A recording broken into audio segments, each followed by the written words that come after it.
last time that I trusted a dame was in Paris in 1940. She said she was going out to get a bottle of wine. 2 hours later, the Germans marched into France. Ryder, that's just a coincidence. I mean, it's just one lady.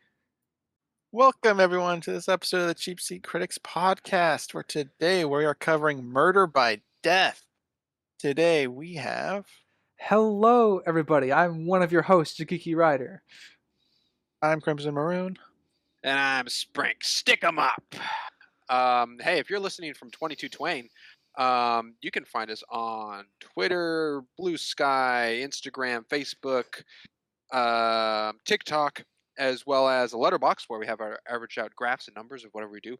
We have a visual side of things, like a slideshow and our PNG tubers on YouTube and Rumble. But hey, maybe it's not your cup of tea. We also have audio platforms, plenty of them, where you could be listening to if that's more your fancy. Precisely. Yeah, and as mentioned, we're covering Murder by Death from 1976. Crimson, why are we covering Murder by Death? Because it just happens to be a murder mystery film. Mm-hmm. Did you have more to probe onto that, sir? Why are we covering murder mystery films? Because that is the theme of this season. Why is that the thing? Okay, yeah, sure. Why is Gomorrah? Yeah, murder mysteries. So let's just dive into histories, maybe, unless Ryder was about to say something huge. I should break out my pipe for this season just to feel a little more roleplay ASMR with my microphone. Ooh, a little bit of a home situation. Yeah. So histories. Let's go start with Sprinks. Let's go start with Springs. Sure. I was first introduced to this movie by Crimson back in high school, where we watched it on a portable DVD player on a bus, and if I am not mistaken, it was in black and white. It's mistaken. Okay, I really think I've seen this movie in black and white. I don't think it ever came in black and white. I don't know. I just feel like I've seen this in black and white somehow, some way. This is probably my third or fourth time seeing this movie in total up to this recording. Third or fourth, okay. I think so. I will go next. I've seen this 10-ish, maybe a couple more times. Let's say a dozen to be safe. Yes, I introduced Sprinks to this movie. I've introduced Sinister. I've introduced a few other people in my life to this movie. I almost bought the vinyl record soundtrack of this that came out not too long ago, actually. Interesting. Anything else to say about it? Careful, Crimson. Your rating's showing. I hated it. I saw it a dozen times. And this is the movie that got me to see Cheap Detective, which is why we covered it, because I picked Cheap Detective like a year ago or more at this point. Let's go with Ryder now. All right. I guess this is my first time watching it, but I have heard about this film quite a bit, both from Crimson and other people in my life. So this has been on my need to watch list for quite a while. I've been told I would enjoy it. I'm actually surprised it's not a very big movie. That's cool. And I guess little thing about my history, I forgot to say how I actually watched it originally. It was on TV, and I watched it with my dad, and I forgot about it for years until I saw it again on TV. And I'm like, oh shoot, I need to get that. So I bought it for my dad for Father's Day, I believe, on Blu-ray. Right. And we had a burned copy before the Blu-ray. All right. Let's go into some facts I found. I could not find a budget for this thing. And I did find a box office, but it's kind of hard to tell what the box office is from. I think they re-released it in 2001 for like a limited like special release thing in theaters. So this number is an iffy number, and it's 32.5 million. I don't know if that's with the original number with the re-release or what. It was hard to define anything, so I wouldn't trust that number.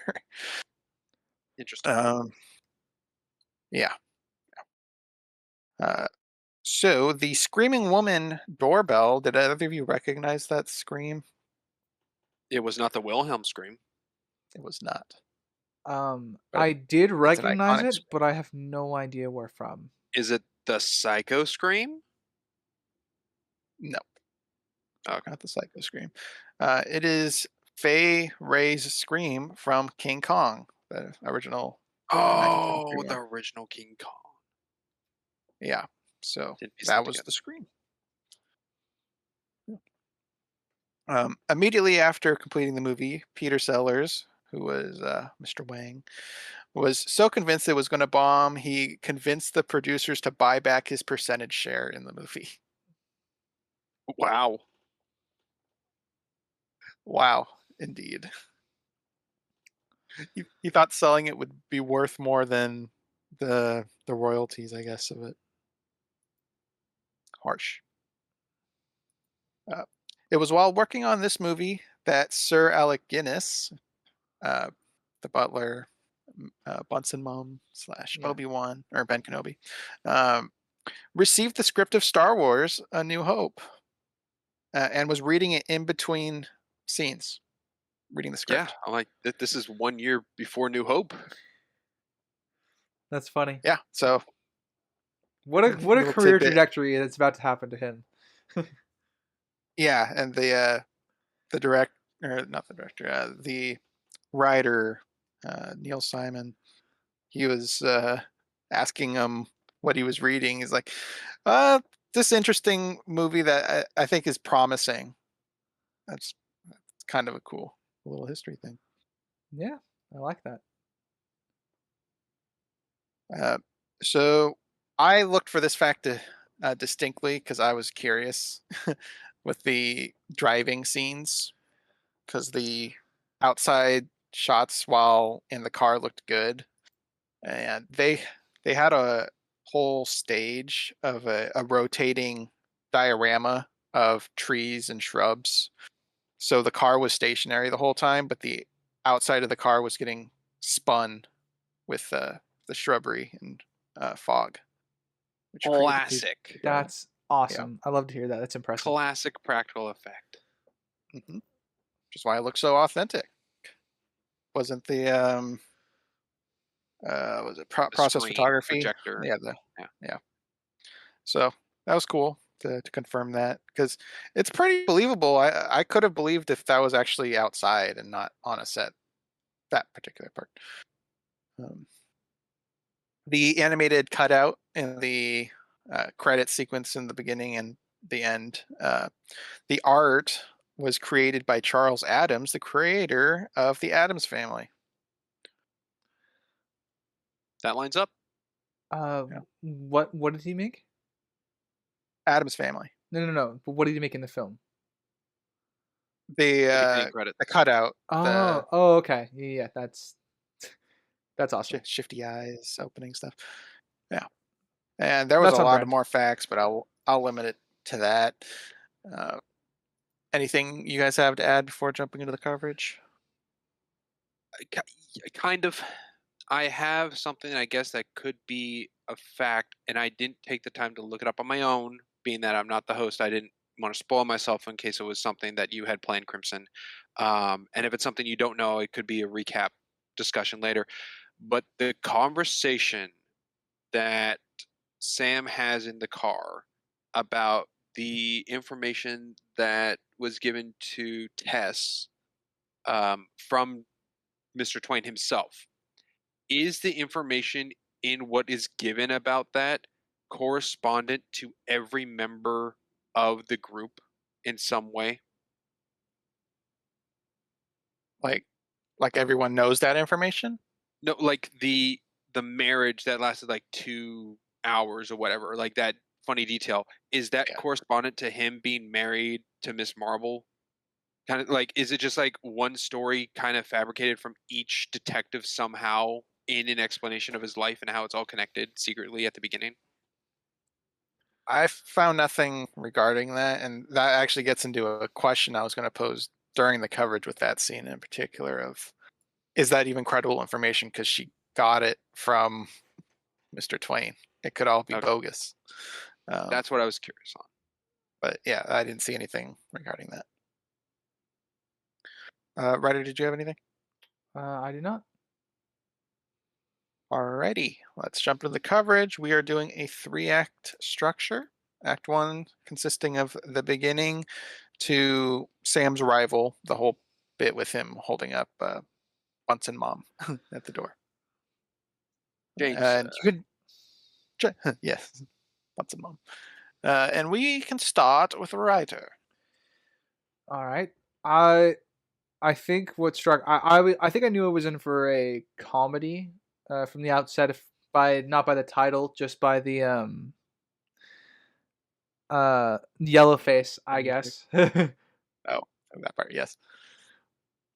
um and they so introducing all the detectives getting lost on the way to the house was kind of funny because it's kind of playing on the tropes. All these detectives are supposed to be really smart and they just can't navigate well. Like Wang has a driver personally like assigned to him, and or that's his son, but adopted to him. yeah, adopted to him. Bird adopts its son. Yeah, and then I forgot his name. I keep wanting to say he's French, but he corrects it. He's Belgian. Hold on. Pierre. Monsieur Perrier. Perrier. Yeah, Pierre. I just call him Pierre, I think. But like Pierre is like with his chauffeur. We get some very very quick character stuff for each one. So the film's pretty efficient with each introduction of the detective. You get like the stereotype they're supposed to be, the stereotype of the smart detective or smart person they're supposed to be.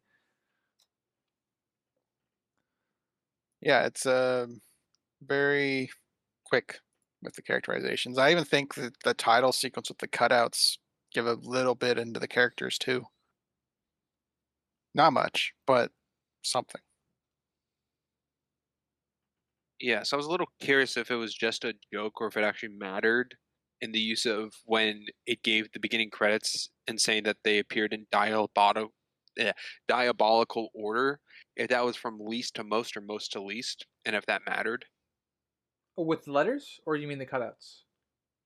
The cutouts at the beginning where it was showing the credits and going from the cutouts and showing each like person's image, and before it started giving the names it said in diabolical order, and I didn't know if that was just a joke, just like, oh, ooh, spooky word to use, or if that actually mattered in what was being shown. I imagine, I'm leaning spooky on it. yeah, I imagine it's a bit of spookiness and it's also a bit of a joke because credits read as like by characters who are in the order they're introduced in, right? I don't Oh, know I didn't even actually. pair I that didn't up. pay Is attention that to that. matched? I don't know. Was Dick No, because the Charleston the butler's first one? later. No, yeah, I don't think it's in the order. Uh, the But that would butler's have been a the nice one. butler's introduced first, actually. Is He's he well, kind of? he's the first person we see. Like we see Twain's hand, but Butler is the one that signs all the stamps to invite everybody. I True. guess that is true. We see the butler enter the room first, and he wasn't the first or second person in that lineup, so doesn't match. Yeah. Okay. Then I have no idea. And then I guess it would just be a kind of a jokey thing. I have no idea. Sprinks, you want to go? Yeah, it's no wonder that this pop-up thing was under lock and key with these cursed images having moving eyes. Yes, magical properties of the cutouts. Yeah. Certainly not for the credits sequence or anything. No. Okay, and a more fairness point I have, or equal, I think it was a missed opportunity that it uses the transitional usage of the building behind it to go to the building of the cutout into go through the like window where it's raining outside. And I think it would have been stronger and better if they actually focused on going through a window versus the door on the cutout to then transition from window to window. I suppose. I think it's still fine. Like it's entering an opening, but it would fit better. Yeah, window to window. Or if they reversed it the other way and went door to door. But Sure. Yeah, but then the door set up there would be facing the the individual. Whoever the individual may be, I guess, will determine that by the final act. Let's see. So I will go to when Wang arrives at Tutu Twain's place, and he sees the footprints. Apparently, you don't really see him look down at him, but I guess he sees them, and he does a countdown for him and his son to jump out of the way. I can believe him picking up on the trap because of the footprints, but I don't know how he got the timing of when the gargoyle was going to fall. Uh, I mean, he did count it. Yeah, but how did best he come up with the number? Yeah, the best I can assume from what the film is trying to show off how each detective, well, the ones that we see, how they deal with the situation. Like, so I took that as is just showing how talented he is. He's just that good at it. Yeah, I think that's what they're trying to convey. It's just I'm thinking, what if he was counting down and it went early or late or something? Like, how did he get the number? If he just stood there and like, wait, listen, and then you hear the shifting of the gargoyle, like, okay, that makes Oh, sense. I would have But helped. him counting, there's so many variables of Yeah, just it the was a number lot he of chose. happenstance, and Crimson, that's not only the first time of a number counting problem. Yeah, I know what you're going for. there's a fair bit of happenstance in this film But I I do don't. like you Oh, can see all the gargoyles lined up for the other for people. each one. Yeah, that is good. I do like that too. It's not like a new one keeps getting replaced. Mhm. I don't know. I see its usage and it's clever, but it just feels slightly redundant that the letters are just a second use of credits.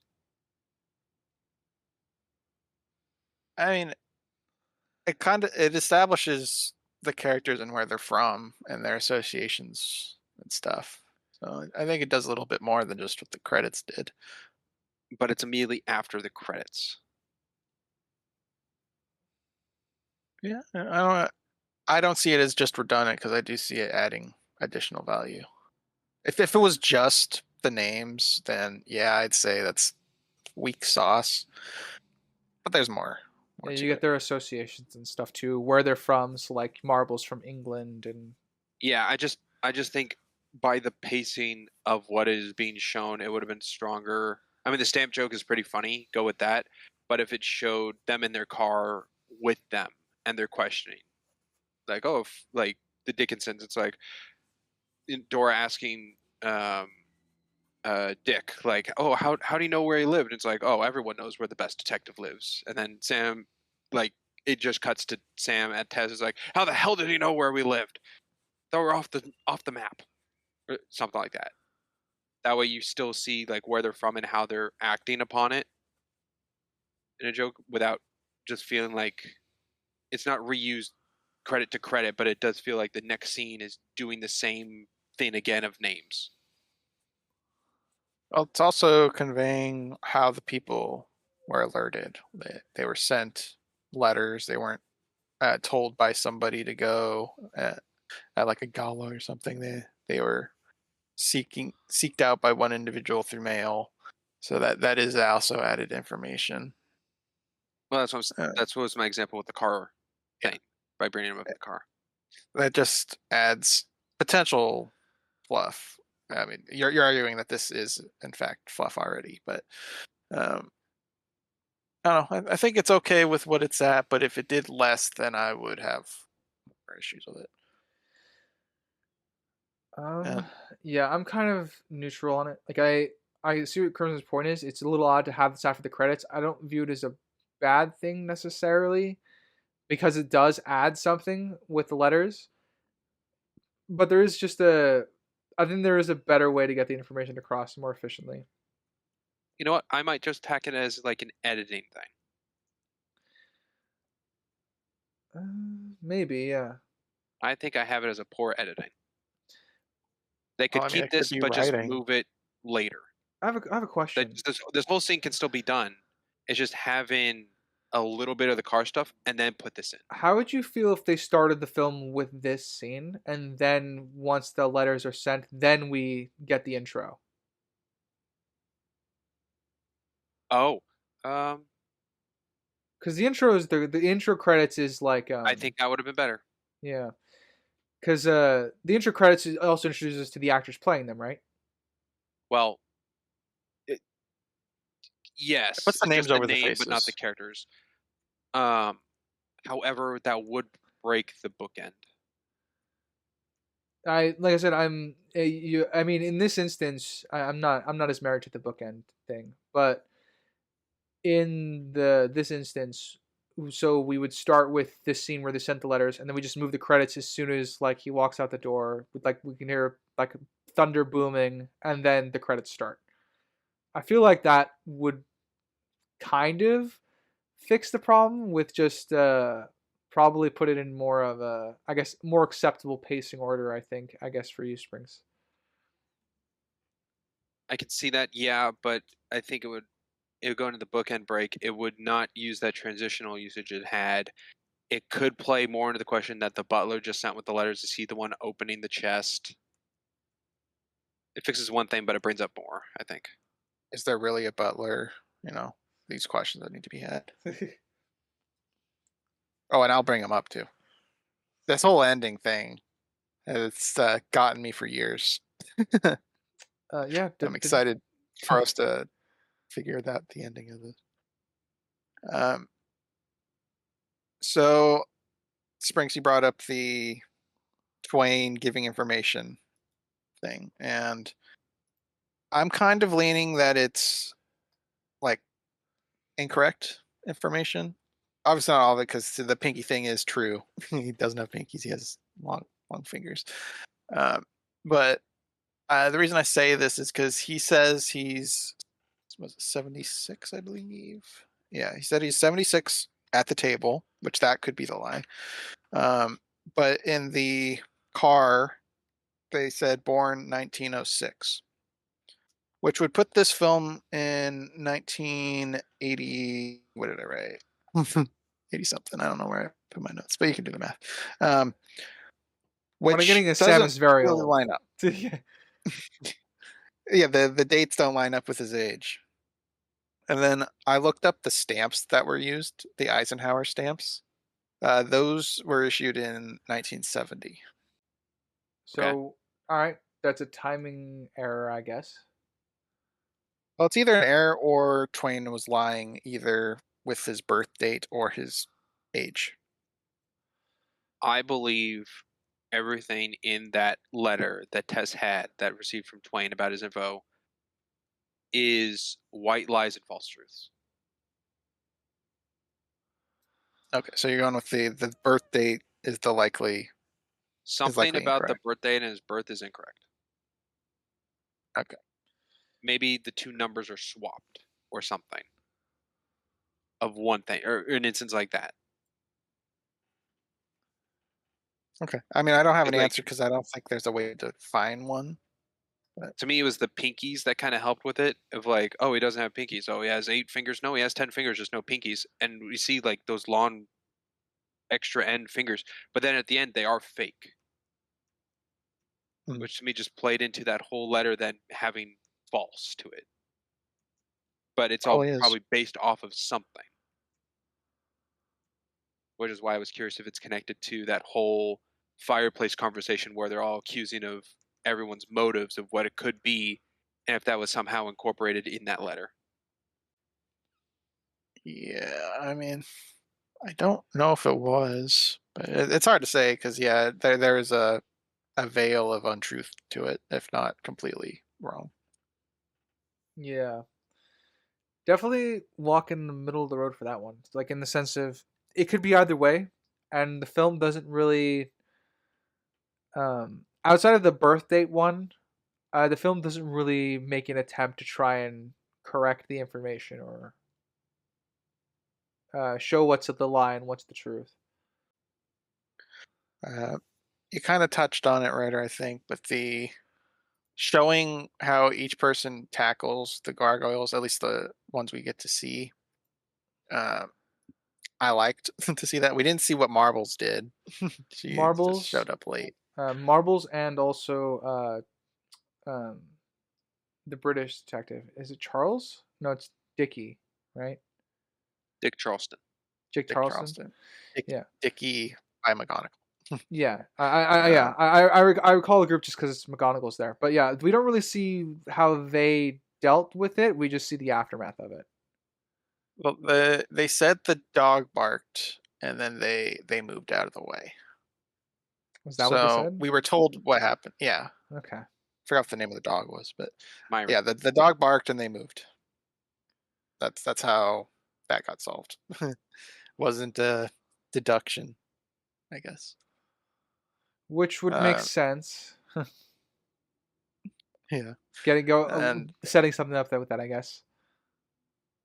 and Sam obviously he he he he flipped the trap essentially, planned Yeah. ahead for it.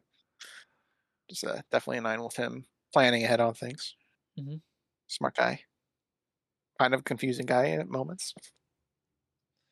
Did we get? Yeah. Did we get anything for? No. Yeah. Did we get something for Pierre? Am I forgetting something? I feel like they just are Um, in the house, right? No, Marcel gets hit. more, That's why he's yeah, limping. I Right. got Right. hit. Right. Okay. Yeah. Yeah. Yeah, It's not yeah, my fault you Pierre didn't was jump. like jump. Yeah, yeah. So he did the same thing Wang did, I guess. Yeah. Okay. Oh yeah, I forgot about that. Yeah, he was the one I wasn't couldn't bring clearly to my head. Yeah. 1, 4, 3. Jump. Mm. And Pierre pointed out how it was Chinese footprints, which is a little weird because Wang said someone did their research, and then that is like, okay, they did research into one person, That's not a joke of everyone, its time. I guess, but sure. I think the implication is that like because we see the hands of Twain come back to clean up the mess, I think it's implied that he redraws the or they redraw the footprints. Though Yeah, we don't see the different footprints going further going into the. yeah. It's just the statement of Pierre saying he saw the Chinese footprints, not just the etched footprints of his own. That's actually funnier. That Twain just left every single footprint from each group. Writer, you can go with a point. Sure. I quite like the gag of Charles greeting Wang as they're driving past, and neither of them offer to help each other. They're just that's it. They just say hi, and like, "Oh, I recognize you." Trying to get in, and they just don't work together, which is funny. I guess I appreciate that. Um, Yeah, there's 4 deleted scenes to this movie, and there's a couple I wish they kept. is there a deleted Um, scene related to that? with Charleston's drive, yeah, Yeah, because they're just they yeah. they almost hit. I'm blanking on her name. Sam's lady, blanking. Yes. Tess, yes. She's going back to Uh, get the gas. she's coming back from the gas, and they almost hit her in the road. And she's like, "Oh, thank goodness, I still have 2 miles to go." And Charleston's like, "Yeah, stay to the side of the road," and then drives off instead of giving her a ride. Oh, okay. So it was continuation of the gag that they originally Mhm. wrote. Okay. That would have been funny. Uh, yeah. So again, just some quick character stuff as well. In that the detectives recognize each other. So they're establishing that this is an interconnected world, so everyone knows who the other best detectives are. Big names, celebrities, Yeah. worldwide known, I suppose. World renowned detectives. Yes. Sprinks, you want a point? Going off those letters again, without more information, they wouldn't work. Elaborate. If that makes sense, you need the address to give to the person. You can't just write the town and a name. Oh, well, I assume the butler put them in envelopes, but I don't know. I mean, he stamped those what was written. If it's going out like that and that was the intent of the butler, it's not going to fly unless you have a post worker like real lucky to look for one person's name in the town. I mean, And it then depends on what you want to peel back as the joke here, right? So the fact that they're don't have addresses, that could be the joke. If the fact that they're maybe they just are that kind of level of well-renowned detectives that everyone knows where they live, like 221B Baker Street, kind of. But that's still an address of building. Yeah, but like I'm saying, like no, no. What I'm saying is that like everyone knows where Sherlock lives without needing to write the address, like down on a piece of paper. Is my thing is what I'm getting at. Everyone just knows where they are. So in your kind of jokey scenario about the poster person is like, oh, I can do this for you because I know that this detective lives here. It kind of True, but depends that on where you want to take I guess the funnies and that. so this gets into like my big hypothetical for the movie, and guess I can bring it up now opposed to later. Is there a butler and maid, or is this one person doing everything? Because they're Twain, the maid, and the butler are never on screen together all three at the same time? No. with other people. Obviously, you got the butler and maid in the kitchen, but if that's just for the audience, that doesn't matter. All three to me are real people. Okay. And I thought there was going to be more engagement with the theory here. I'm thinking Well, on it. I don't it's not exactly in this act to talk about, laying the groundwork. And I it's kind of hard. Yeah. but I do think that Bensumum, uh, Twain, and Ida never says her Uh, name, but Yida, I think. yet Ida, I believe they're all real people. um yeah, I'm trying to think about when they together because Twain and Benson Mum do share a scene together, which is the handing off of the letters. Um, Yeah, I mean in presence of others though. That could just be for the audience. That doesn't have to be a real thing. well, if that doesn't have to be a real thing, I don't know why we're shown it. Well, the whole what it gets to the ending. The ending is like complaining about how authors mislead and stuff and not provide correct information at the so I think that would fall in line is they're providing uh Oh, they're just incorrect information. intentionally like BSing the audience.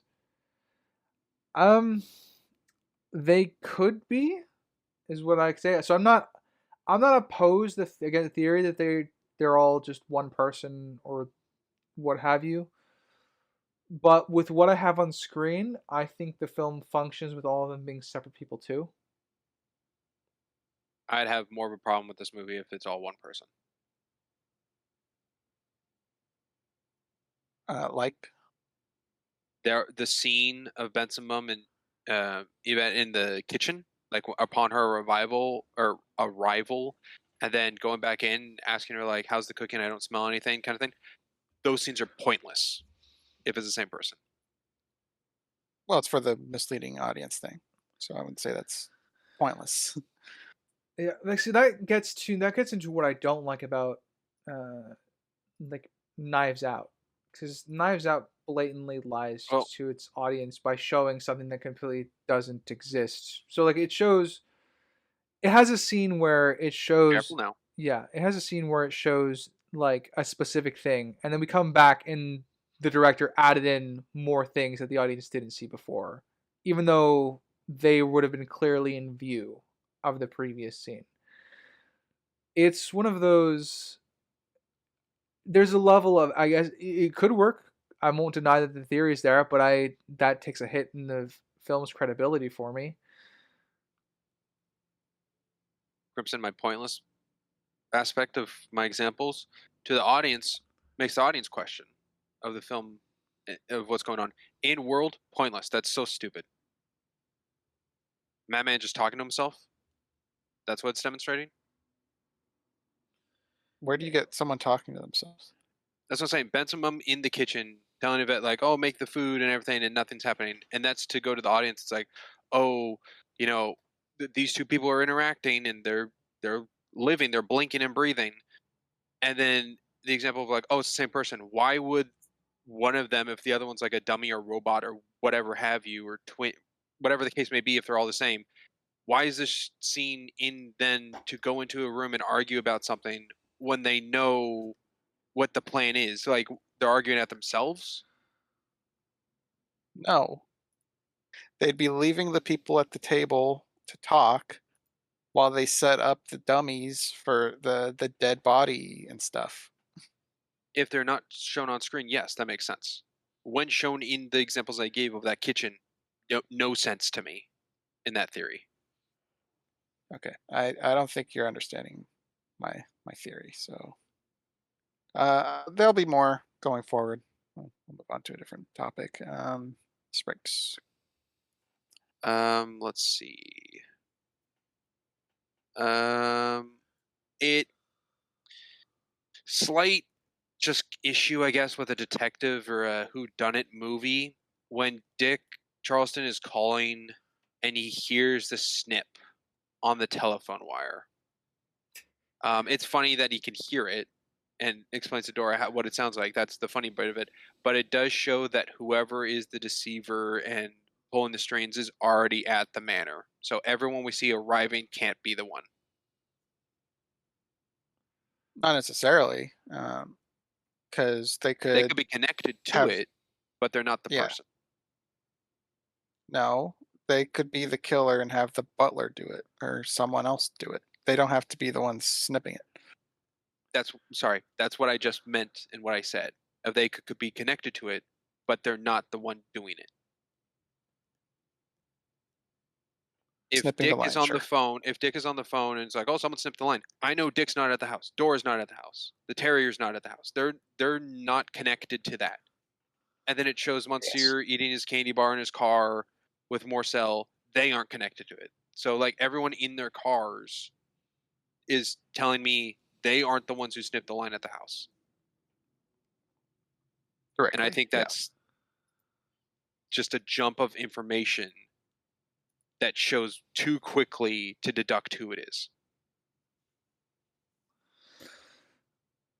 Um, I I'm fine with it, I think, mostly because if the film's intention is to, unless the film's intention was to make the detectives are normally the heroes in the story, so I don't think they're trying to reveal that each detective has a motive yet.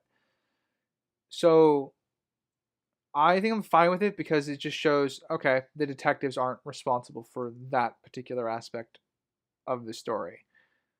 So, like, the detectives are the characters we're still going to be following. Like, they're the ones that have to solve what's going to happen. Is kind of how I took that. Like, unless you're going through a very, very specific brand of murder mystery genre, whereas like the detective himself can be a suspect, like with Teddy in Shutter Island, like how he's, you know, the patient.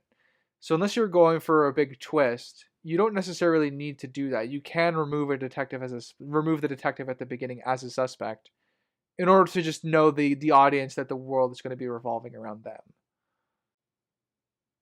Yes, and to me, you can play the whole mask thing.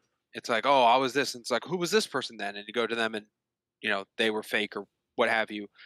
And what it did help play into was Miss Marble because she wasn't the one who arrived, and the butlers, blind and Vet's deaf, and Twain hasn't arrived yet. So it's like, oh, who is pulling the strings? And it could be her if she's not here. So it plays into that, I think, until her arrival. And it's like, oh, what has she been doing to cause such a being so late?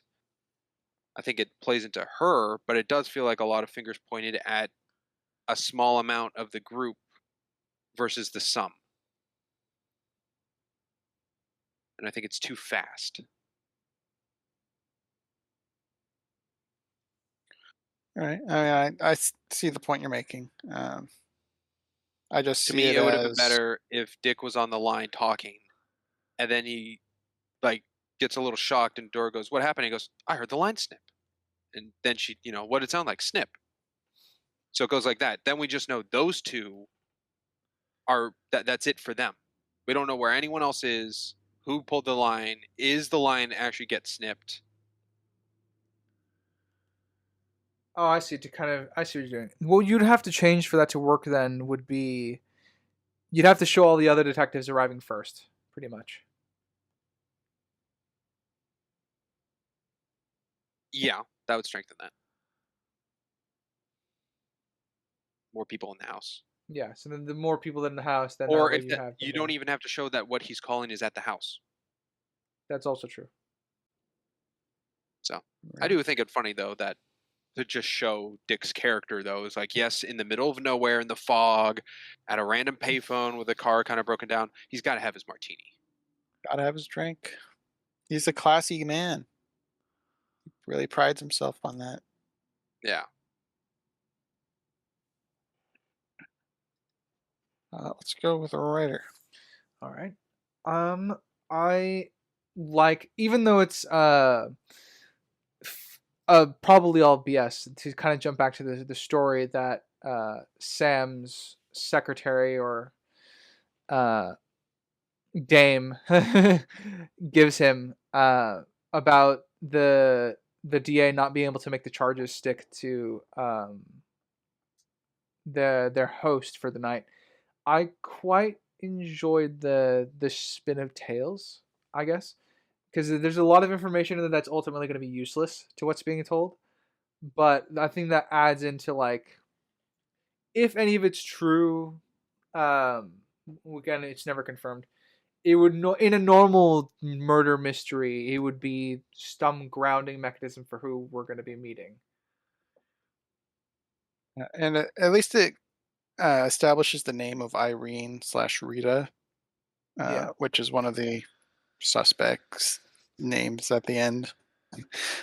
Uh, so it does set up that name. Can't Hmm. say much about the others, but it does do that. Let's go with Sprinks again. Right. Let's see. At 6 minutes and 24 seconds in the hallway of the house, we get a handheld camera shot, which I believe just at the time of this film being made, that was the only way to really get a character hidden out of lens to get a close up with movement. Um, so it is a bit shaky in the process, but for its time, I think it was well executed of how they attempted that shot. And this is when the person with the black gloves was undoing the screw in the door. Yeah, take it the creaky door. Yes. Really setting up for the spooky scene. Yeah, I mean the creaky door. They took the hand off the clock for some reason. The put up flour and spun sugar and the Charlestons. Yeah. Close after though, I also have at 7:19 of a timestamp, 7 minutes 19 seconds, when uh, the Waynes drive their car around. There's a light that pops up inside the car to illuminate Sydney Wayne's face, and it's just a fake lighting so you can see the character inside. To me, that was Yeah, cheesy. I wouldn't say cheesy, but you got that, and then and the actually that's a later act. I'll Yeah, bring up I have that it later. cheesy because it's a delayed effect. And sure, Okay. I'm just guessing film was expensive at the time. They didn't want to redo a take where it was starting and maybe the activation for the light didn't, work when they said action. So something like that could have occurred, but it appears during the shot, which gives it that little goofy look to it. Mhm. Uh, Something that I found a little incongruent was Benson Mom mentions the storm, but he knows that there is no real storm. Yeah, because it's all machines or like fake weather machines on at the windows, right? Yeah, They make a show of not each until later. detective going from the machine to like back to the door to step Does outside. does Benson Mum know that Twain turned the machines on? Well, they comment about, or Wang brings up how storm's on inside but not the outside, and he's And like, that's "Yes, what that's gives Benson just." Mum the answer. Mhm. Prior to that, would he know the difference? This particular blind Uh, butler, no. I don't know. So without being Outside the purview of informed my that the machines knowledge. are on, I can see the storm. He hears it, that it's on at all times until someone told him, "Hey, it's only on the inside, not the outside." And that gives him his answer. It's like, "Oh, Master Twain has turned on the machine." Well, yeah, but that gets into assuming because I could assume the alternative where he did know the whole time. And just playing into it could also be the case. He could be. Hmm. Um, Let's talk about this dog and not the Charleston dog, cat dog. I would have loved to have seen that. Oh, the cat That that eats dog food? Yeah, the cat dog. that would have been fun. It it also plays into, was it even a thing? Or is it just another one of the sound effects in the house? Well, Could knowing be would either. confirm whether it was just another sound Yeah. effect in the house. Because it's just a noise. There's no movement. There's no, oh, look, claw marks, or there's no proof of it. Only thing on the contrary to it is that there's a living mouse, and usually the cats take care of that type of thing. Oh, guess that could play. That Well, if it's that would be trapped my at all times, but counter. yeah. Yeah, we don't see a cat, so could be a sound, could not be a sound. Either way, I like the joke and how the butler carried it over to the Charlestons when that dog barked. It's just the cat. Let's go, Springs. Ryder brought up when we covered the African Queen that the German accents weren't great at the end of that movie. How did the accents in this movie compare? You asking me or just a general? Oh, overall general, but you were the one who brought up the accents in African Queen. Yeah, I think they're more passable here, and I think it's benefits due to the ensemble cast. Like so, and it's a constant, meaning that like with the German accents in the film, you get a distinct impression of it being just the scenes that they're in. But here, they're here for a while, so you get more time to kind of acclimatize yourself to it if you don't like the accents. So I think they're okay here. I don't really. I'm not like I don't think they're amazing, but I think they're passable. I think with the tone of the film that's established, some of these accents are a bit accentuated. Obviously, Wang's is a little more on the extreme side, and Pierre pretty out there, Frenchy, Belchy, but I think it fits the tone of the movie, so I wouldn't say it's bad because it fits. Okay. And yourself. I think, let's see, the Wayne's accent is fine. Uh, Monsieur Perry's accent and Morcel is a lot thicker in his accent, and I think it fits him more. Um, the Charlestons are fine, a light British. Sam, that I guess, yeah, that's an accent. It's he plays it thick, and he does it in a lot of his movies. So I think that's possibly just Sam Falk, how he sounds. Um, Peter Falk. Sorry, Peter Falk. I said Sam Falk. Oops. I combined the character and the actor. Um, yeah, I think it does help what the writer said of like from beginning of the character to the end of the entirety of the film and the variation of them all. It does help play into this the standout, I guess, and the blend. Yeah, the tone of the accents maintains to be pretty funny most of the time. Um, how do you guys feel about the characters? I guess and the intros here. We said they get established quickly. Um, what do you guys think? I Uh, I liked them all uh, as like archetypes of different detectives at the beginning.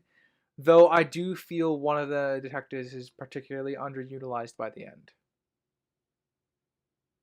Start with an M. No. Oh, that would be mine. I think of a Uh, normal person's stereotype is like a 5 out of 10 in the middle of the line, and they're not like going against them or going for them. It's just kind of standard. I feel like all these characters have been turned up to 8. okay, so a bit exaggerated for the characterization of them. Yes, I believe every character of what they're who they are is exaggerated, but not like real zany, crazy, over the top kind of thing. Uh, But I They're believe they're grounded all enough in their turned own up universe. in yeah. this world, in this movie. Yes, but I can still see like they are exaggerating of what they're doing. I think the most docile is probably Dick and Dora, but that still plays into the British pauper gentleness. Yeah. To clarify, by the way, Crimson. Yes, I agree. Marble is underutilized, but I was thinking of the main characters. Oh, shots fired. Yeah. Bolts fired. Uh, I'll go with the um, Twain's ex-wife, I guess, because she murdered herself 9 years ago uh, by strangulation. It's kind of an interesting thing just to throw in there because it doesn't really carry any weight or connection to anything other than just setting the scene for the Charlestons for the room that has been set up for them. It Um, does make it creepier for them, but I think yeah, it also plays into the possibility that maybe not exactly how his wife died, but if Mr. Twain's wife is dead, or he even had a wife or spouse to begin with, then this kind of shows how much time he's had without her of what he does. and it might be if it is true that she died 9 years ago. Um, it could be, and I feel like they would explicitly say it, so it might be nothing. But like she died, and an investigation ruled it suicide. And thought the detectives failed, and now he tries to be the best detective or something. That could Obviously, also they be. don't portray that, but that's an avenue they could have taken That with it. that He is may not even definitely a have a red wife. herring potentially. Mhm. Writer. I will jump to uh I guess the bridge gag. Um, I think they played it very well. As far as like a comedy scene, like having Wang get out of the car when his adopted son doesn't notice, and then has his son drive across, and then come back to pick him up because I'm assuming he didn't just walk across. Um, Yeah, come back for adoptive father. yeah, I. It's a very simple gag, but again gets more of the character out, and we get to see that Wang uses his son as a bit of a guinea pig. They're not as much as Charles lets his wife get like bit by scorpions and other things. Um, stung. So the gag itself was it kind of it's weird what it says. It's very traditional gag with the whole rickety bridge and a heavy object, but they added their own flavor to a kind of an archetypal joke. I Yeah. also think it's a fitting and funny scene, but I have one nitpick with it, And that is the reason why Sydney got out of the car was because the weight of two would be more. So he didn't want to be as heavy. And the car went across. And then his answer to the car working is come back and let me add weight. Yep.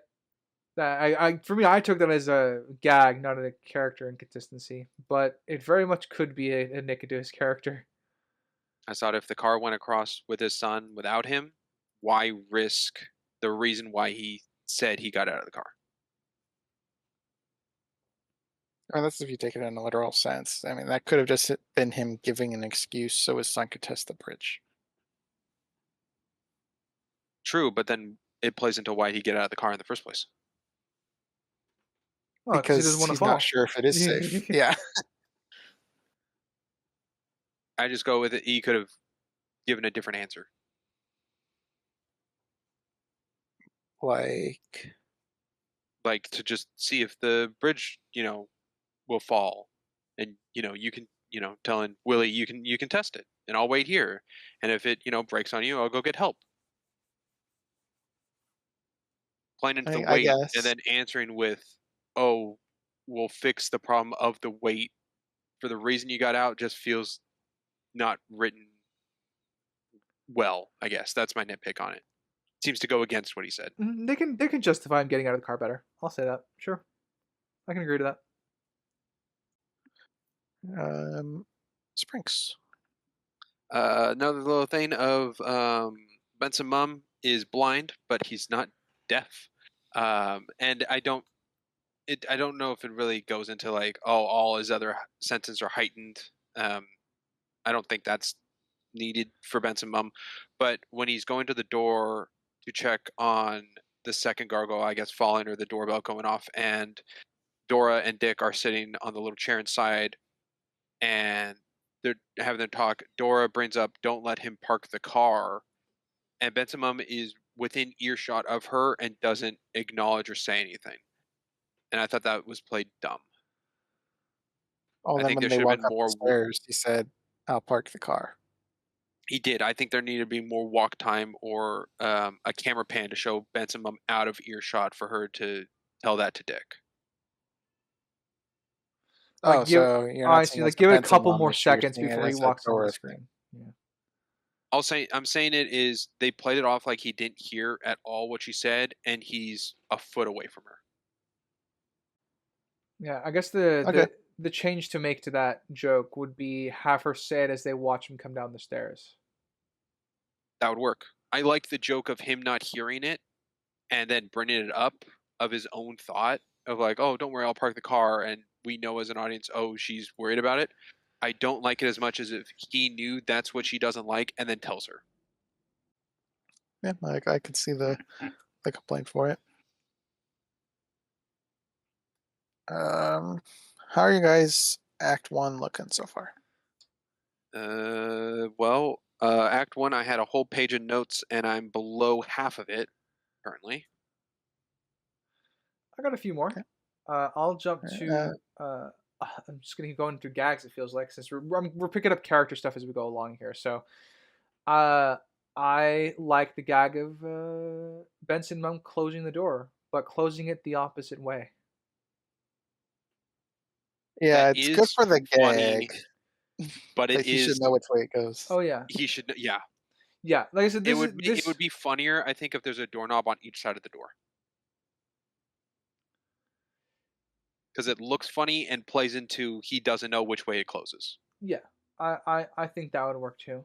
I I again, this is kind of one of those things. Like this is the level of like I don't know how much I'm supposed to read into this being a like a real person or if this is just supposed to be for gags. Um, because I'm in agreement that he would know how the door closes if this were a more grounded world of characters.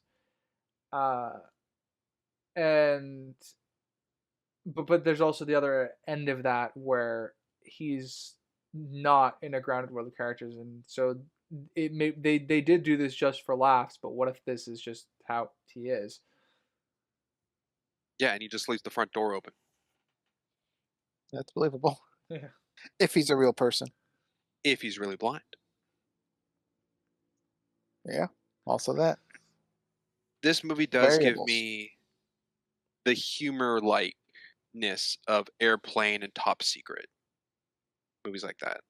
It's like a little toned down version of that because a lot of those Yeah. humors are like left field. The humor has nothing to do with the Yeah, scenes. It's just that has a put lot in of there. nonsense humor. This is contextual to events that can happen in the Yeah. universe. This is a little more like a Mel Brooks movie, I guess, of humor, which kind of is the in between of the two, maybe. Um, but the conversation of Benson's name to Dick and the going back on the names and the mum and the sir, it that just felt like the pilots in Airplane with the Roger Roger stuff. Yeah, yeah, similar vibes with that. Sprinks, you can go next. Um, the mouse that Dick picks up and he goes, "Oh, real mouse," and throws it. That sound effect is most definitely the beginning bats. That is the bats at the beginning of the classic '60s Scooby Doo. Sounded very close. I don't know if it is. That is a bat noise sound effect for a rat or a mouse. Uh, yeah, no, I wish they actually sprung for a real mouse instead of that plastic thing he grabbed. But beggars can't be choosers. Yeah. Yeah. And just to tack on, since we're going through this film, Charles needed the dog to tell him something was wrong, and he noticed that he thought it was a fake mouse, but it turned out to be a real one. Are you setting up that he's not the greatest detective? Yes, exactly. He's the odd one out of this group. There's one thing he does in the hallway, which I think is second act, that gives me an idea of what type of detective each detective is. They're not like the best overall. They're like very skilled in one thing. They're That's how I kind specialized of took in them. that Yeah, field. they all have a specialized field of a detective work.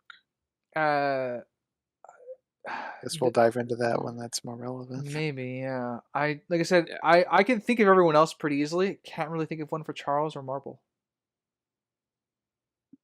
I'm sorry. yeah, good one with Marvel. I can't recall. Um, it's a funny joke, but it does play into the character's intelligence level. Of in the car, Morcel tells Monsieur Perry, "You have like a chocolate. You have it on your mustache," and Monsieur licks down.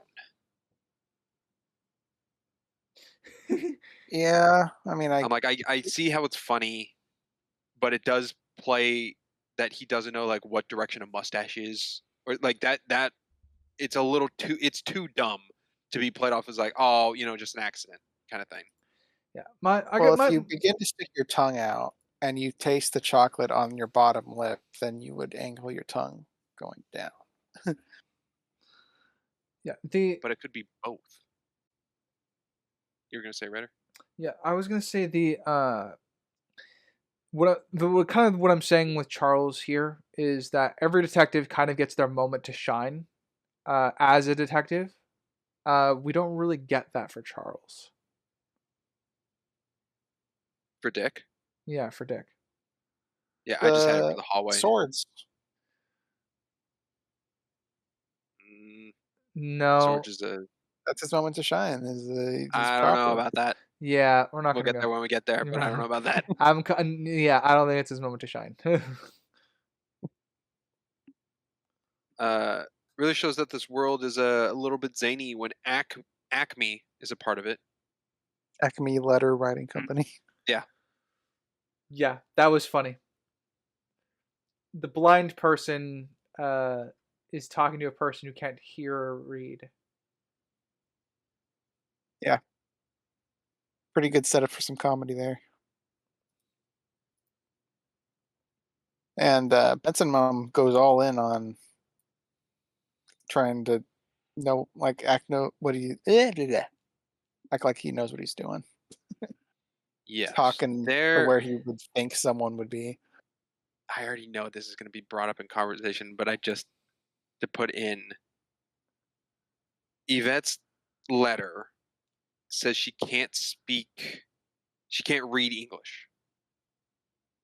Mhm. Is her second note. Yeah. I can see this as Crimson. You saying she can't read it, but she can write it. And I'm curious, writer, would you think someone who can't read English can write it? Um. You think I'd bat for that?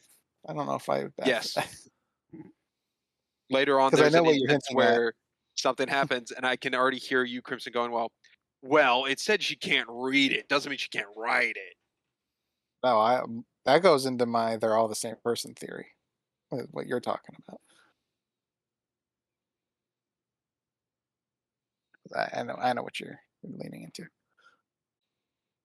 Right? Were you going So, to say writer, something on that? Yes, I was gonna say my answer is no. If you can write it, you can probably read it. You can be a slow reader and a slow writer, so like you can have trouble reading, and you can have an easier time writing. You can be better at one thing than the other, but they both kind of go hand in hand. okay. Crimson, you brought up earlier, like, how are our notes looking? I have one last point for this act. I guess Ryder can go next. All right. I like oh yes, the fire. Uh, when we are introduced to the when they're shown to the everyone is shown to their rooms, we see Wang and his adopted son's room. Benson mom started a fire on the bed, uh, uh, which is was that him or was that supposed to be the I forgot his name, the guy who's running the whole show. Twain? Twain. Twain, thank you. Would Twain have started the fire to make the butler look bad, or would the butler have done this accidentally? No. The butler stated he started the fire. Oh, I see. Okay. It plays into the big question, like, is the butler blind?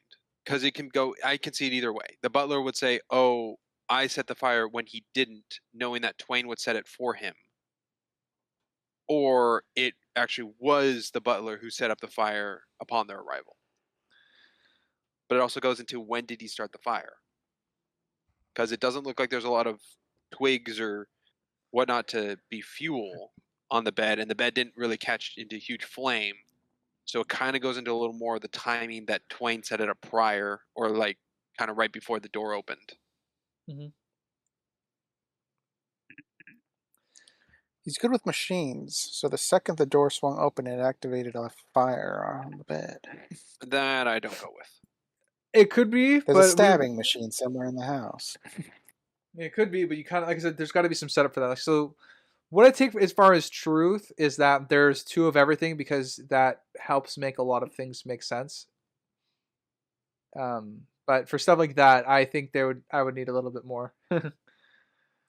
I think every room has like a secret exit, which helps Twain get around. Oh, I think he does. He can move through the walls pretty easily and stuff like that. So Paintings and cows. Well, yeah, the cow is a nitpick. Know about how he fits in there. Yeah. Okay, well, Sprinks, you can do your last point. My last point is when Sam arrives, he tells the butler he had a kid brother. And I didn't write down the actual years, but he said like he died Oh, at a point, and I did the math on the years of how long because he said he's been around for like 2 years before he died. So the kid brother he's talking about died at the age of 61, and being a kid brother, that would either put Sam Diamond at 61 or 60. You're just older for a kid brother thing. And looking at Sam Diamond, I can't tell if he's 61 or older. that I fully believe goes into the joke realm. It's funny that his little brother is older than him because I don't think he's in his 60s. Um, I think that's the joke is the younger brother is older. maybe he got Okay. adopted into it. At least um, that's how I've always taken it. I've taken it as the younger brother as the older brother. uh, I will jump to Pierre's scene when he's waiting in the after his chauffeur has got Oh a yeah. limp. Huh? Hmm. Yeah, after I his was like, oh chauffeur. yeah, I forgot we didn't really talk about that. Yeah, after his chauffeur's got a limp, there's a couple scenes where doesn't trust the butler until he deduces that he's blind by making a bunch of faces at him. I think there's a plethora of comedy to be had here, but we get our first hint at what his detective specialty is, which is outside of being wants to eat food, he can smell things very sharply. He's got a good nose for everything. Did he say something like he heard the broken cable of the He could phone or No, he examined it and knew that it wasn't tell that it was weak. weeks. Yeah, okay, that what the butler said of like the phone's been out for weeks. yeah, He which like is a lie, sniffs the of course. cord. Yeah, Yeah, which could also play into Butler was told it's been out for weeks, but Twain's the one who just snipped it. yeah, Or they're the same person. we're the same That too. person. I'll keep pitching it when it's applicable. Yeah, So uh, sorry if it gets annoying. yeah. No, that's pretty much it. We get just again a little bit of what Pierre does pretty well. He's very observant and Yeah, playful. He's except playful too. that his driver noticed he was blind before he did. Yeah, Yeah, which goes to the joke. yeah. Like I said, Yeah. he doesn't really observe people. He observes like what they eat and what Objects. objects. Yeah. I mean, we see how he treats the chauffeur. I imagine he doesn't have people hanging around him very often. Um, let's see. I guess my last point for Act One, and it's more of a broad thing, is Sydney Wayne's like similes. I I find them so funny, uh, and I really wish we got to learn what that mushroom story was, I did because write that down. What was the mushroom the story? it never gets concluded, and now I'm irritated with Willie for cutting off it because they're all funny. That's true. Cut off mushroom story, you idiot. Well, that tells me you didn't bring it up in facts early on, Crimson, so you couldn't find that if there actually was There one. was no deleted scene or no script that got cut down for the joke. Nothing like that. Nothing I found. And no, I'll save it for the final act. All right, on to Act Two. So we have them in the hallway pretty much after Sam's arrival to when the clock strikes 12. But we're not counting the body plopping out of the door. That's Act Three. I started with Ryder, I think, so we can go Spriggs. All right, I'll go with what I think Dick Charleston's expertise is, and that's bodily function or like surgical stuff to identify, which is how he identifies Morcell has like the injury in the hip. So I think he's very Couldn't good at tell what a like butthole was. body identification is. Yeah. The problem with that is he couldn't tell what a butthole was, as Crimson brought up. Or a Well, belly button, or whatever he saw. that still goes into Harry being very observant but not seeing a blind person. Well, Charleston's the one that examined the naked body for bullet holes. Yeah, And he saw a thought hole. he saw a hole, but He it had to did. have been a belly button or a butthole, Still a hole. which means he doesn't really know his anatomy then if he misconstrued one of those to be a bullet hole. Unless you're gonna try to defend that. Only defense I have that is someone can be shot near the butthole and it looks like there's two holes. Still be a hole. And then he went, oh, never mind. He didn't go like, oh, that's it, and get the other one to tell him, no, that's not it. Which then plays into him not knowing. It was him going, oh, there's a hole. Oh, never mind. And then the lack of blood. I don't know. Old dad, I don't know. This movie has disappearing bodies. Yeah. Like I said, I get what you're trying to, or what you think his specialty is, Springs. I'm in agreement, but it's not consistent with that specialty. Is my issue. Like with Pierre, even though he didn't notice he was blind, they're consistent with his food. Like it's like he can tell, like, if something was poisoned and what's not poisoned for himself. In a later scene, so there is like they try to keep that particular character trait fairly consistent, if that's supposed to be his specialty. Yeah, if that Mm. plays into if. Yeah.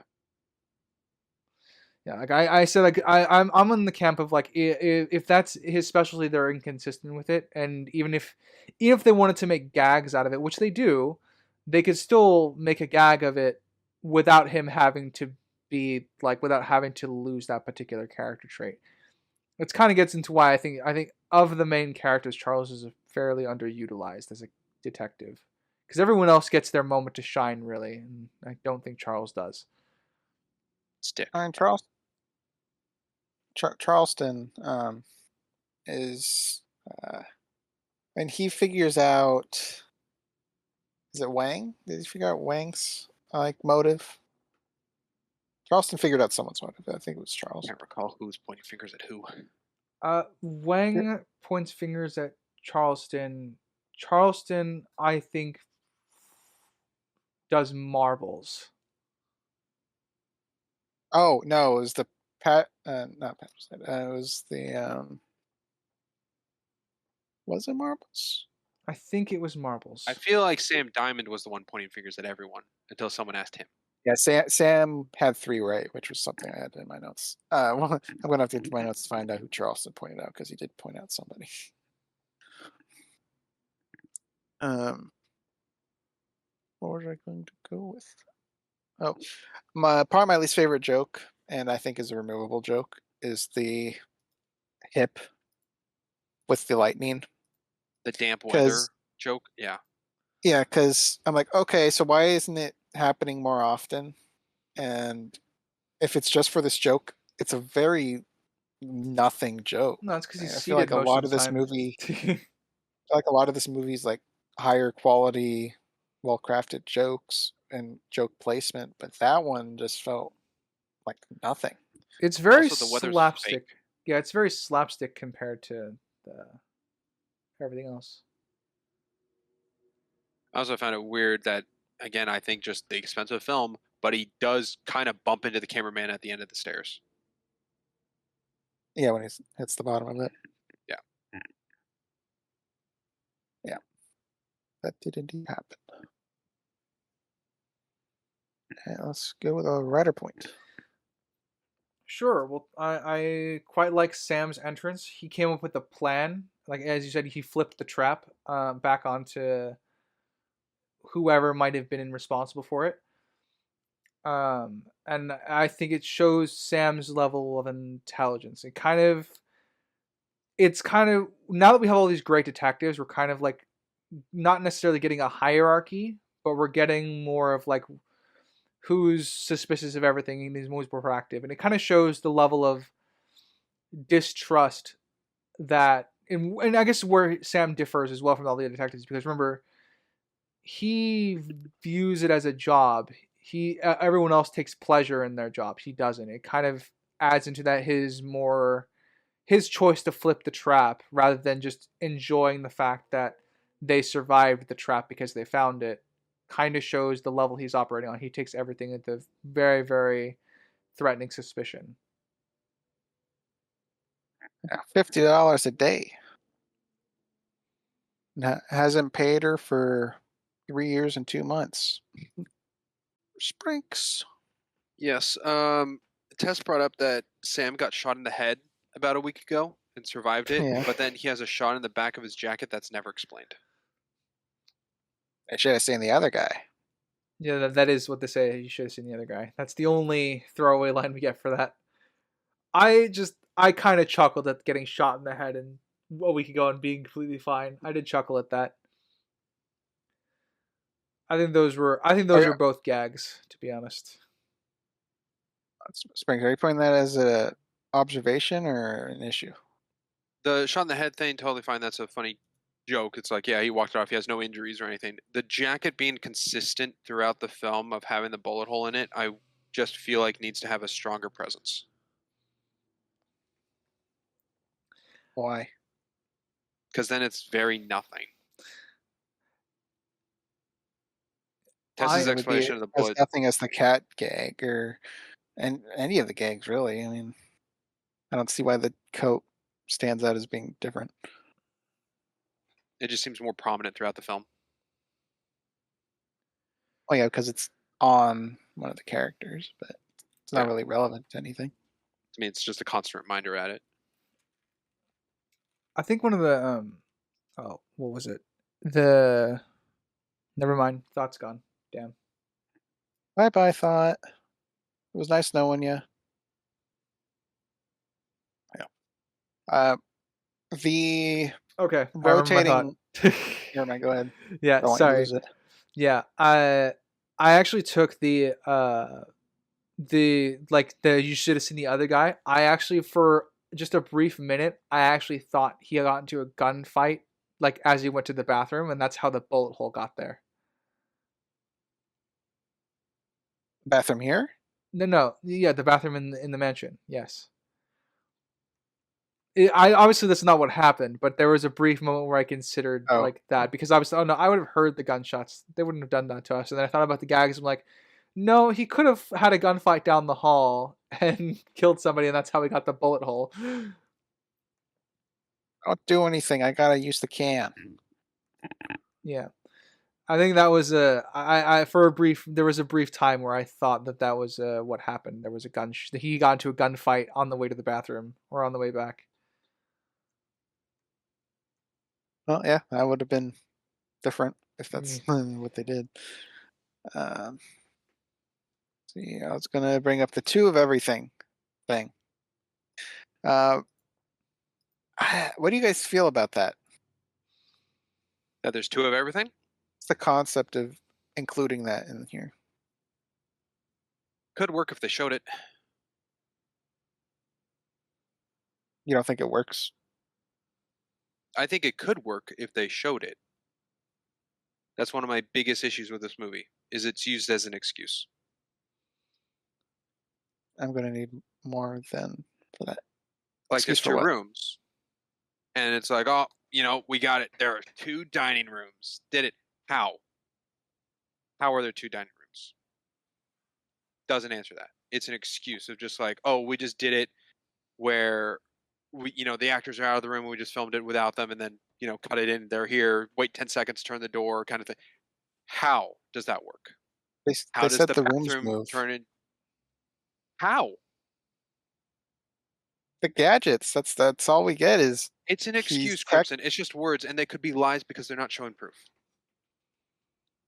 Anything can be lies if you want to apply Exactly. that That's why logic I to think it's a anything. big problem. A big problem. They don't show you like behind the scenes of like or like when they go to solve it out like a button and it's like this is how the rooms are changing or this is how like when you wait 5 seconds or 10 seconds this is how the door changes and they explain like they're going it's like oh there's no way they possibly could have gone horizontally because that would have interacted with other rooms they're going actually vertically it's like Mr. Diamond how do you solve that or when I checked on Dick in the bathroom and it was actually him and Dora's room which is upstairs on the second floor meaning that it had to come down in order for me to see that it's like, cool. Can you explain that? Can you show that? Is this a subjective thing? I think it's an objective thing. I don't. We don't see the machine for the thunder and lightning. We don't see how he gets behind the paintings. It's just it's stuff we know he can do. I don't think we need to see it.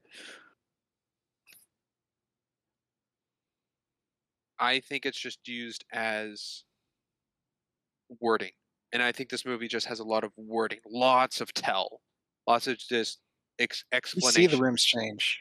It's not just how we see I the see rooms them change. enter a different room. I don't see how that worked.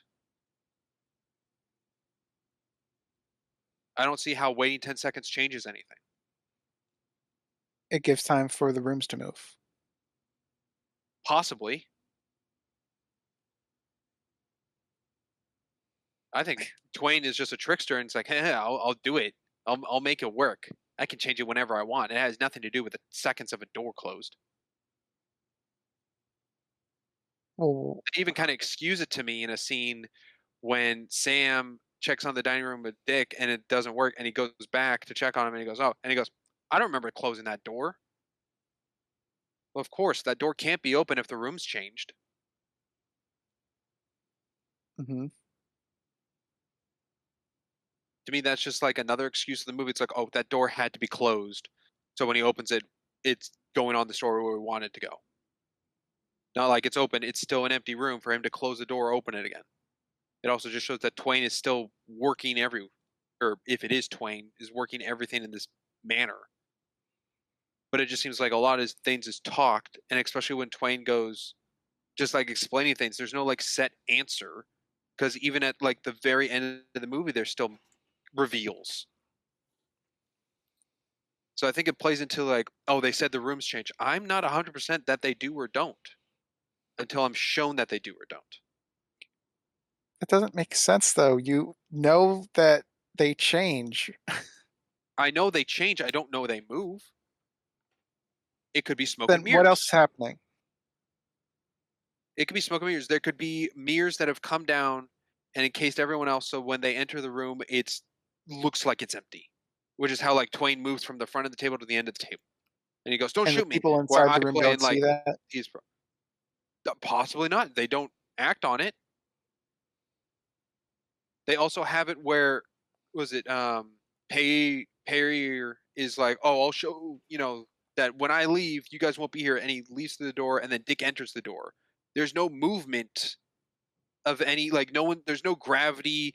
The candle on the table isn't flickering. There's no movement in the room that we see, Oh, the mirror unless thing that's showing won't that the work room isn't changing. because in the bathroom you get the dog, and that's upstairs. That's past mirror trick. Yeah, but if that's moving um, vertically, then well, the dog we don't have an answer. But then Dick, when peeing, would he not notice that he's going like escalate, like an elevator up and down in movement, especially when it's I don't know 6 seconds of a door opening closing? And if it's the other Perry way, where the hallway they're in is moving, then wouldn't Sam notice going up and down upon opening a door? Perrier said that Twain must have devised a machine that smoothly transports the rooms. He says smoothly And transports quietly too, rooms. smoothly and So quietly. And without gravity. I don't know. I just feel like this is bad faith, honestly. I don't really know how to retort it. So, Ryder, you have anything on it? Yeah, the show don't tell bit. I took that as being subjective from Springs, from you Springs, which is fine. You don't have to like one, or you don't. You can definitely prefer show over tell. Um, I don't. So yeah, I took that part specifically as subjective. I'm thinking about everything else that you said about what's been like how it works or in concept. I think they give enough, to be honest, from the character's point of view. Like there's like, oh, this is how this works, so like you know how it moves without having to see it move. I don't know. What you want is a explanation of the mechanism. You want to see the mechanism of how it works. You I but want proof in some form that whatever anyone's talking about, like there could be 6 examples of it. One of them is true, and I want it to be shown which one is true. Yeah, the want part of that is what makes this subjective to me, as far as from coming from you. The objective problems that can spawn from this is like it's convenient that it's silent. We're told that it's silent, sure, but it's still lucky that it is, because that's a very difficult thing to accomplish with all the variables that you said, gravity, etc., how large the room is, the people that are inside. I don't buy the smoke and mirrors stuff because, well, then the other people would have seen them come in and they would have reacted like, why didn't you say anything to us when you were in here a few minutes ago? Like that would be a clear indication, like, okay, so they did walk into the same room. But they ask specifically, oh, where were you guys? We've been waiting. What took you so long? That's kind of their reaction to them coming into the room. So I I think there's plenty enough to work with, is given what we have, that there is two rooms, or like there are two rooms, there are two of everything. I guess to boil down another potential objective problem for you, that I can see being one. uh, would be um. Oh, I had it and it's gone. Damn. Getting a lot of that today. We'll never Uh, know. yeah, I know. If I remember, I'll tell you because I do have an objective issue with how the rooms are utilized, but it's not because that there are multiples of each room. Um, Well, if it helps to me, it's not believable. I never said it was believable. Okay, I'm just saying for myself, it is not believable. I agree. That's not something that can physically exist in the real world. But in this world, they say it does. So that's what I'm going And with. I think that's too gullible of going into it. Too gullible. you We know what? brought it up in I don't know the examples of other podcasts we've done it in, but we brought it up where it was said like the character said this, so it's got to be this, and I fought against it. And I said no, it could have been a lie, it could have been a deceit or something. And person, I think you're the one who's like, I don't understand because they said it. And to me, I'm like, yeah, but that could be gullible, just playing into whatever someone says in a movie is truth, and that doesn't have to be so. But I can't remember what we touched on that could be that. Oh, the But I know we've talked original, about it. the origin of that, and it's happened 2 or 3 times, was Everything Everywhere All at Once, where you assumed um, Goonies guy, like in his name, was lying about the universes to Michelle Yeoh, and I said you lacked any evidence of him being a liar, but you attribute it to why do we need to believe him? And so my counter to you was you needed to provide proof that he's a liar to even pitch it, and you said no. That's the basis I have on these things: is you need proof of reasons of why we need to distrust the characters. Okay, for the sake of Because with data the or logic of the lies is like, what if Charles Charleston? What if that's not his name? Why do we have to believe that that's his name? Because the characters tell me. Yeah, because that's what we're told. That's their name because we were told that. And then if you're like, well, we don't know that for sure, and then I'm like, okay, then we can't take anything. We can't take anything at face value anymore. what a great example for this movie with the Sam Diamond saying, "I'm not Sam Diamond." Hmm. Yeah, with the Everything Everywhere at Once, it's like until I see that he's either proven a liar or proven a telling the truth, I'm not gonna 100% just be like everyone's telling the truth the whole time. And how can you judge anything? When there's proof shown, So if they're never proven to lie, then they're not truthful to you because they haven't been proven that's truthful. what I brought up in Her with Samantha. It's like how much of she is manipulative. She can be either or to me because it's not stated she is set that way or isn't set that way. People have the capability of lying,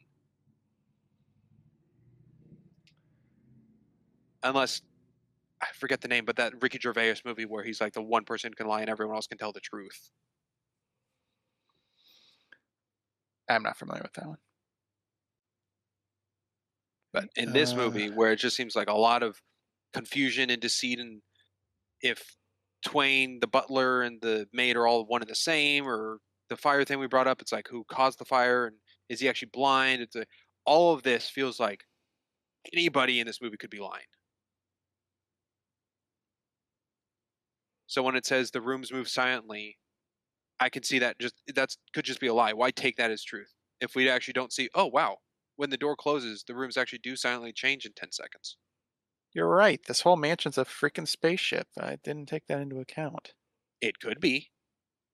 Hey, audience, Sprinks here from the future, coming to tell you that this next part, Crimson left to use the restroom, and while he was gone, Ryder and I continued having a little chat back and forth, and rather than cutting all that out, like when Crimson returned, we're actually keeping that in for you to listen to. So I guess enjoy this little additional add-on. I have a slight feeling that Crimson's not happy with me. Uh, I mean, if that's the case, it's probably both of us.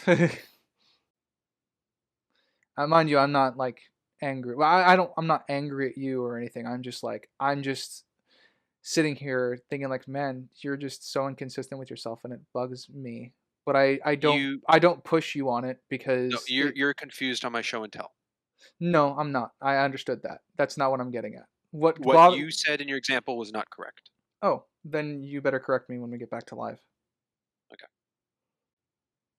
Um, then yeah, but you're still being inconsistent with yourself, or at least I find it funny that uh, you don't ascribe intent to characters unless there's evidence proven, but you ascribe intent to the writers all the time, which is for me it's hard to make the dichotomies fit together. Okay. Uh, so no, I'm not angry. It's just I'm processing everything that you've talked about as best as I can and trying to understand it. So yes, Yeah. please spit back to me at some point. You can spit it back to me now if you want, or you can wait till we're live again on the. Uh, Well, just like you are correct that it is subjective of me. I do prefer more show and stuff than tell. But in a detective thing, when it's just a bunch of words being around and there's nothing shown, just words of like could be, and we're not seeing anything of what it is, I think that's a problem. Then anyone can say anything, and that's just how it's going to be, right. So and that's the movie coming across. yeah, And I think that's lame and tacky. where the fundamental difference comes across is because Crimson and I do see the evidence. Like the evidence is shown that there's two of everything. When the door is closed and Sam comes back to open the door and everybody's there, that is showing that something has changed. Why is it not reasonable to infer that it was the rooms that changed? I go with something changed. It shows change. I just don't know how it changed. Yeah, but we don't need to know how. How does I that? need to know how. You need to know how. That's fine. That's subjective. How does that? Because that doesn't change anything about the story. May Other than adding another reveal onto the end. You're adding confusion to myself that I might, in the sake then of murder mysteries, have to make a whole new objective scale. You might have to, and that's not a bad thing. I've had to adjust my scale for things too before. Um, it's funny. We're keeping going here, so this might at least part of this might be left in for. Don't know. Uh, yeah, we'll see. Um, so when it comes to murder mysteries, there's levels of, at least for my scale, right? So we can talk about our scales a little bit. There's levels of intense. How much groundwork does the audience need to get the payoff of the film at the end? Because right now it comes across to me as like you need an explanation for everything, and that's not a bad thing, but that's kind of what sounds like your objective scale is leaning towards for murder mystery. For Any me, sort an of. objective murder mystery, if you have the detective, the dead person, and the victim or whatever, and the detective goes, "Oh, I shot him. He's dead," and the person goes, "Oh yeah, he's dead. Good job." Terrible. If he goes, "Oh, he died. How did he die?" Well, the gun had a bullet in it because of this instance, and I detected that because of this. And then later on, do you remember when the maid told me about this? And what actually happened was that she went behind this door and this happened. That, cool. That's a murder mystery. And I feel like what's happening here is just someone going like, "Dane, I shot a gun. He shot a gun. Cool." That just feels very lame. Okay, I'm trying to apply it now. I understood your metaphors, I think, and now I'm trying to apply it to the movie a little bit. So, in the case of, um, hmm, let's see. Trying to think of something Yeah, else, like calling. What's a good example? Like a movie where, um, God, what's a good example? That like just thinking of like a movie of Batman and John Jones, Martian Manhunter fighting in Gotham, and then someone being like, "That was my favorite sci-fi movie." I'd be like, "That was a terrible sci-fi movie." Just because it has an alien, it has no space, no spaceship, nothing to do with sci-fi. There's no science-y. The bad guy has nothing to do with it. It's just because there's one alien in the movie. Terrible. Okay, my in the metaphor you just gave me, why isn't Batman's bat tech science fiction? Why cannot not fall under that? I guess it just plays into what the bad tech is, but it could.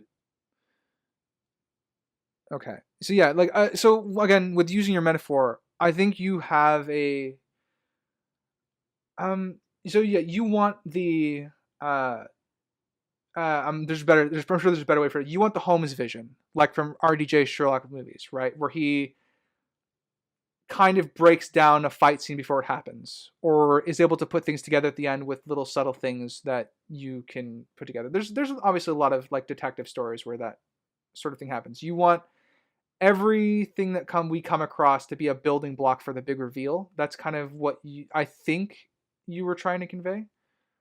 I think a murder mystery or just a mystery movie needs to be explained to the audience, not excused to the audience. All right, that line's going to be hard to walk. So my question, I guess, my follow-up question with that is, if the if you're if let's obviously, because we're using, you're saying that the explanation for the Crimson, I know you're back. the moving rooms, right, is the explanation for the moving rooms, you think that you say that as as an excuse to the audience. So what would, and the difference for you in this instance, what I'm trying to get at is the explanation of that would be them finding a mechanism. Yeah, and showing that it moves. Well, you don't need to see Or that. Well, we don't it necessarily doesn't need. have to show the actual move room, but if someone went in the room, closed the door, pulled the mechanism, they open the door, and the person's gone, there. So like if we followed Pierre out instead of staying with the group, he's like, I know what happened. I'm gonna test it. Yeah. And He then leaves, he opens the door, they're gone. He leaves again, waits 10 seconds, opens, he's back in the room. isn't okay. So if that is evidence for explanation, why isn't Sam's when he did it only a minute ago? He does it twice, both with the bathroom It still and with is, but the. I'm going with the problem with the Pierre thing is as soon as Pierre leaves, Dick enters. Showing like no movement at all. It was just a door close.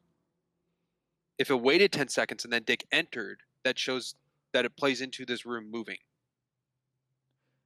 Okay, so like it to fix, I guess, the ongoing problem then would be Dick would need There not there are necessarily 10 multiple ways seconds, to but help and aid it. yeah. Okay.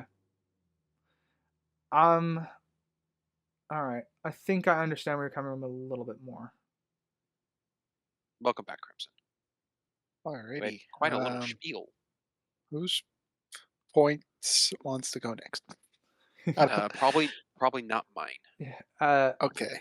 We just talked a lot, so probably you, Crimson. Oh, okay. We don't know how much we talked about is staying in. Yeah. Well, we'll see how it goes. I'm sure it'll be edited okay.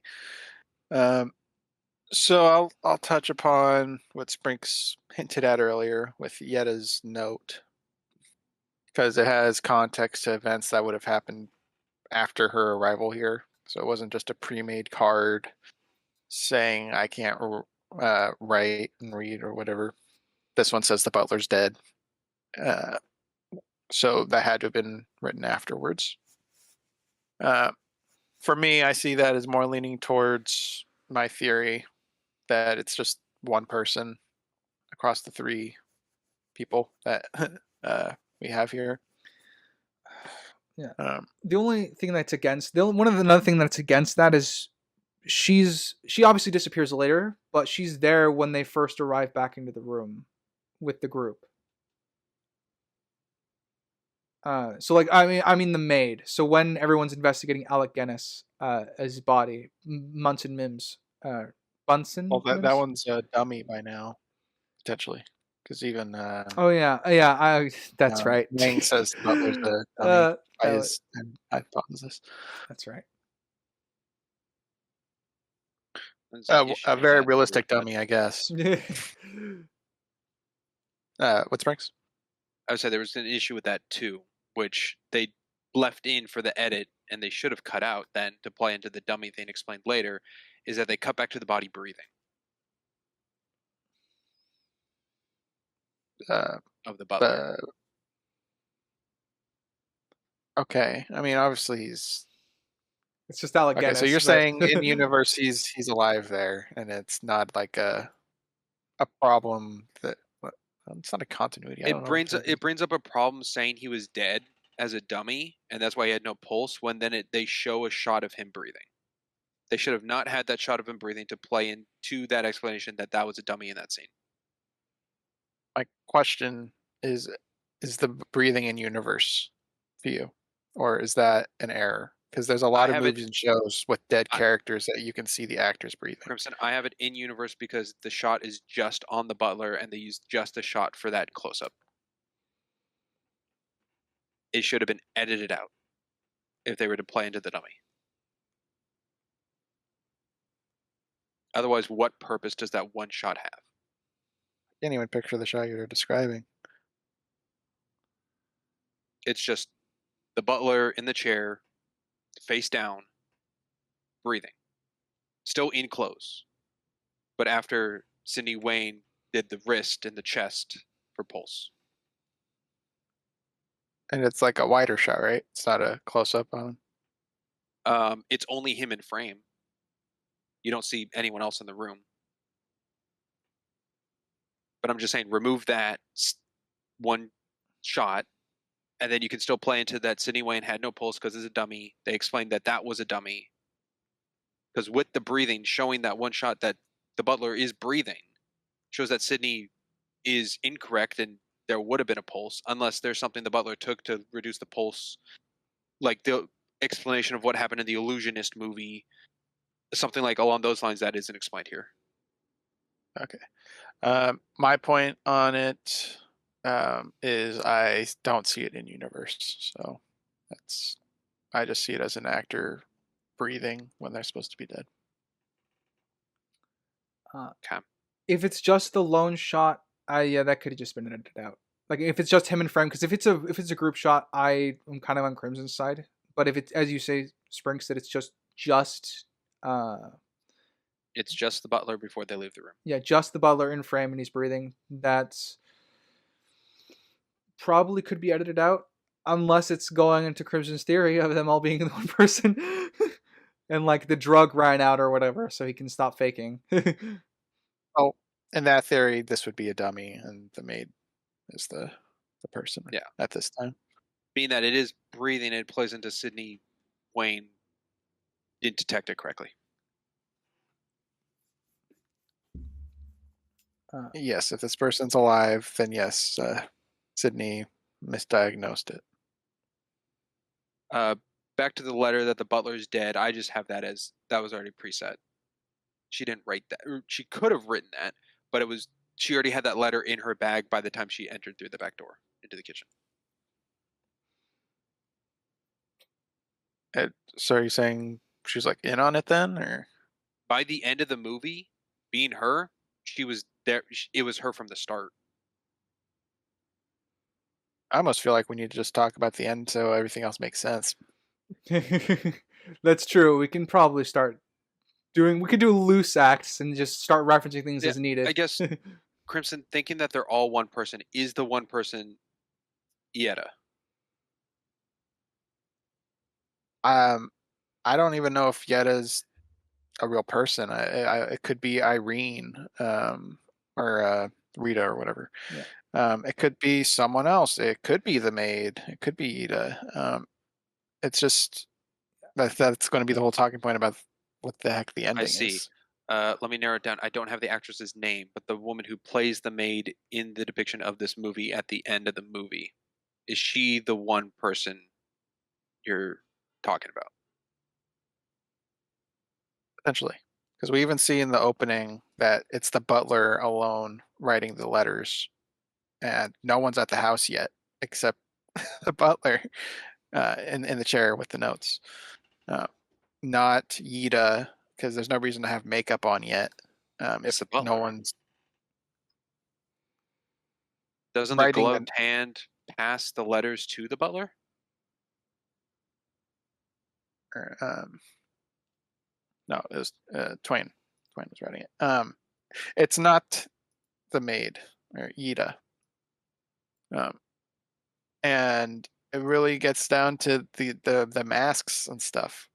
If it was Ida all along, then that would have been her in the chair. Yes. Why would she need a Twain mask? Because the people haven't even been invited yet. So this is like days potentially before the movie Who said she happens. was in a Twain mask? You can see um, on the stamp shot that it's a dude. Okay, I guess she's in the mask then. Well, I want to save most of that for the third act. So Yeah. let's go with Springs Point. Um, kind of a missed opportunity that the doorbell has a scream, the gong is moaning, but the bells in the kitchen are just normal bells. That should have been the Wilhelm. Hear the Could Wilhelm have had screen every something, time for dinner. especially for the rule of three and a joke kind of thing. But uh, Yeah, I mean, I guess in universe reasons, the bells would be for the staff. Meanwhile, the other stuff is for the guests to get them in a weird headspace. an atmospheric headspace, one might say. Um, Mhm. I will jump to. I had a gag I was going to jump to. I was going to jump to. Oh yeah, the soup gag. Um, with the butler not feeling any liquid moving around, or weight of the bowl being moved around to serve empty soup. Mhm. It's just funny. It calls into Yeah, question again intelligence of the character, but there's a level it's a of very light first course. yeah. There's a very nothing in the first course. That's what makes it funny. Um, they whisked it a lot. It was very airy. yeah, there is a there's a level of like because it's obviously a parody film, so there's a level obviously that I expected the intelligence of characters to drop. Uh, I think that one just kind of hit me in the right funny bone. I didn't laugh at it, but it definitely made me smirk a little with and it might just be Alec Guinness just being a great actor.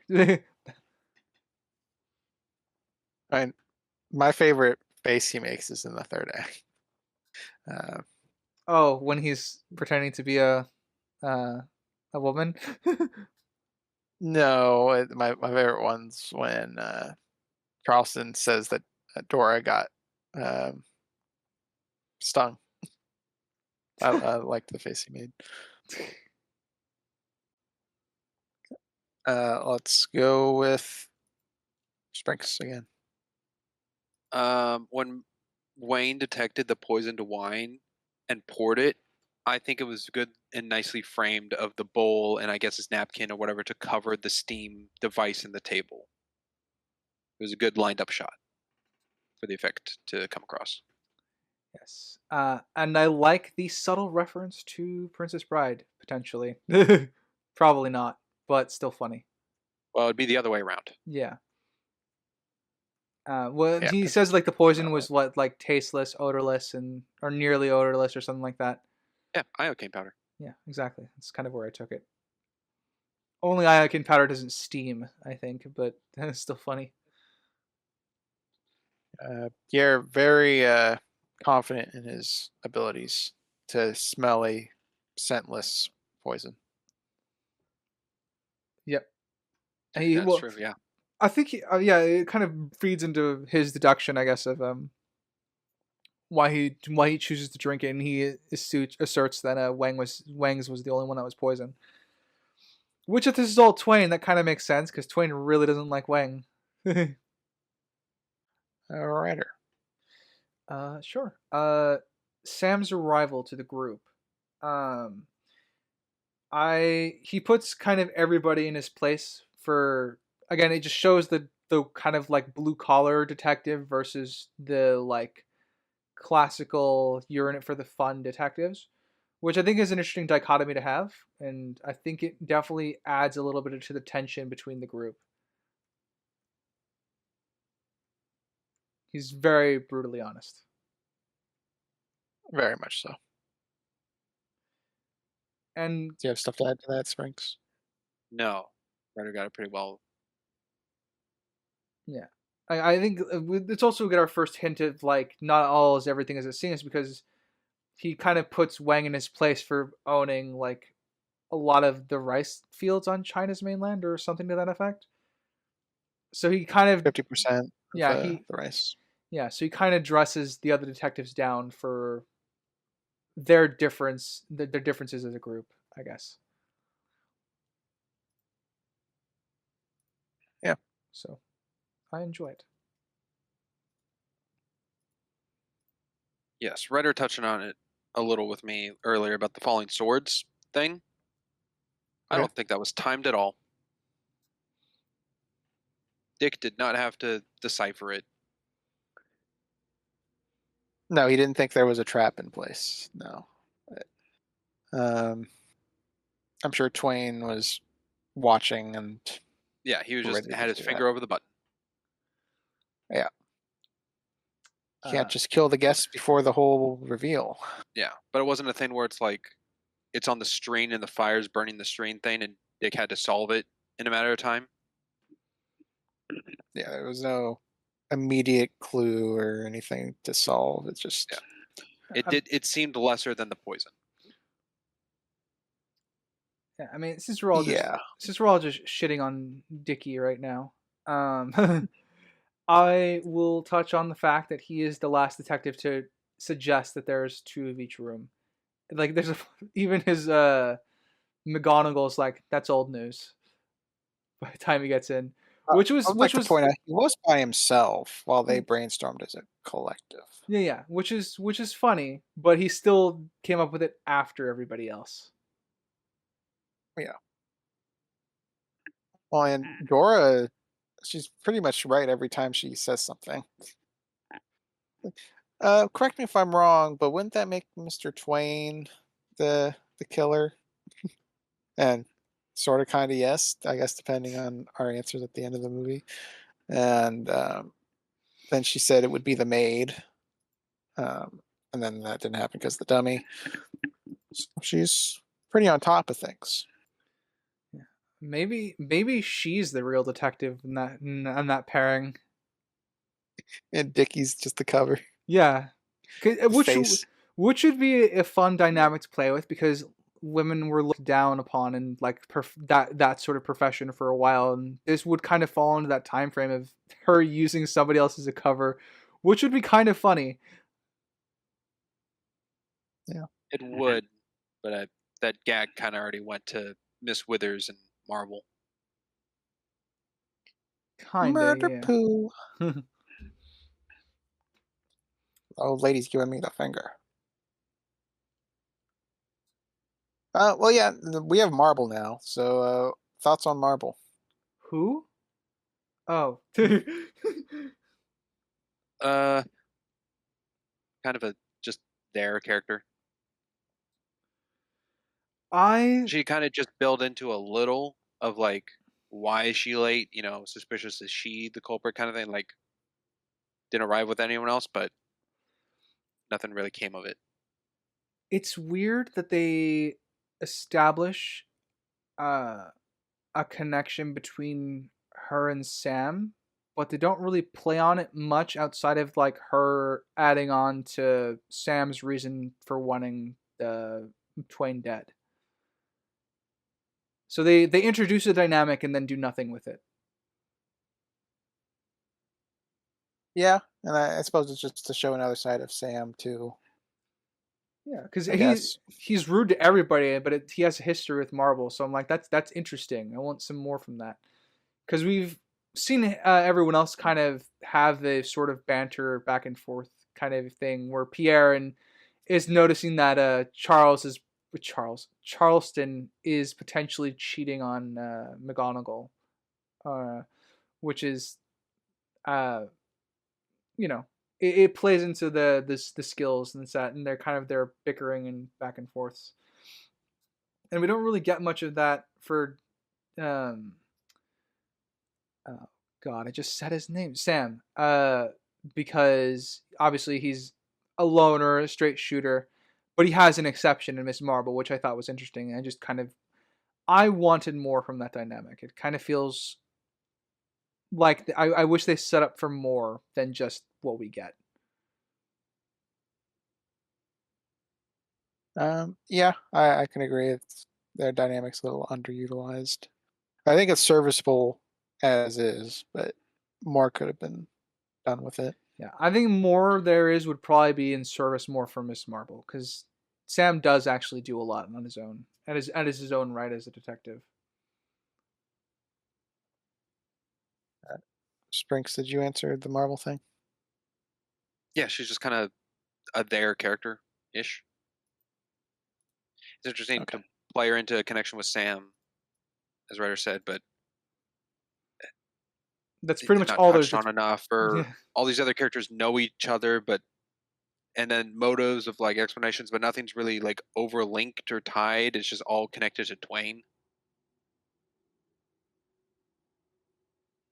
Pretty much, yeah. And I do like the variety of the motives. They're all pretty different from one another. So a good variety. The weakest being Pierre's with the poodle thing. That kind of just seemed the weakest. It's like, oh, he flies to Paris to hunt poodles, and he killed my poodle. That one's kind of left field, but all the other ones I think were pretty solid. uh, Pierre's is. I think it's over dramatic for being funny because obviously normally that would have been like the love of his life, a girl, right? Yeah. Since he doesn't have all the gay subtext that Sam does. Where do you have those nude muscle men magazines? They're suspects. They could be. Very well could be. I did not get to see those magazines in this movie. Let's go with a Sprinks point. The when the lights went out for before Mr. Twain's entrance on the table, and it's dark, the window lightning in effect is still going on, so it's not complete pitch black in the room. And Mr. Twain allowed that. Suppose he did. The roaring thunder probably helped with the lights. Yeah, but it does kind of play into like his reveal wouldn't necessarily be Sudden and just instant. yeah. If you can Yeah, control the light in the weather outside, why not just turn that off for your reveal?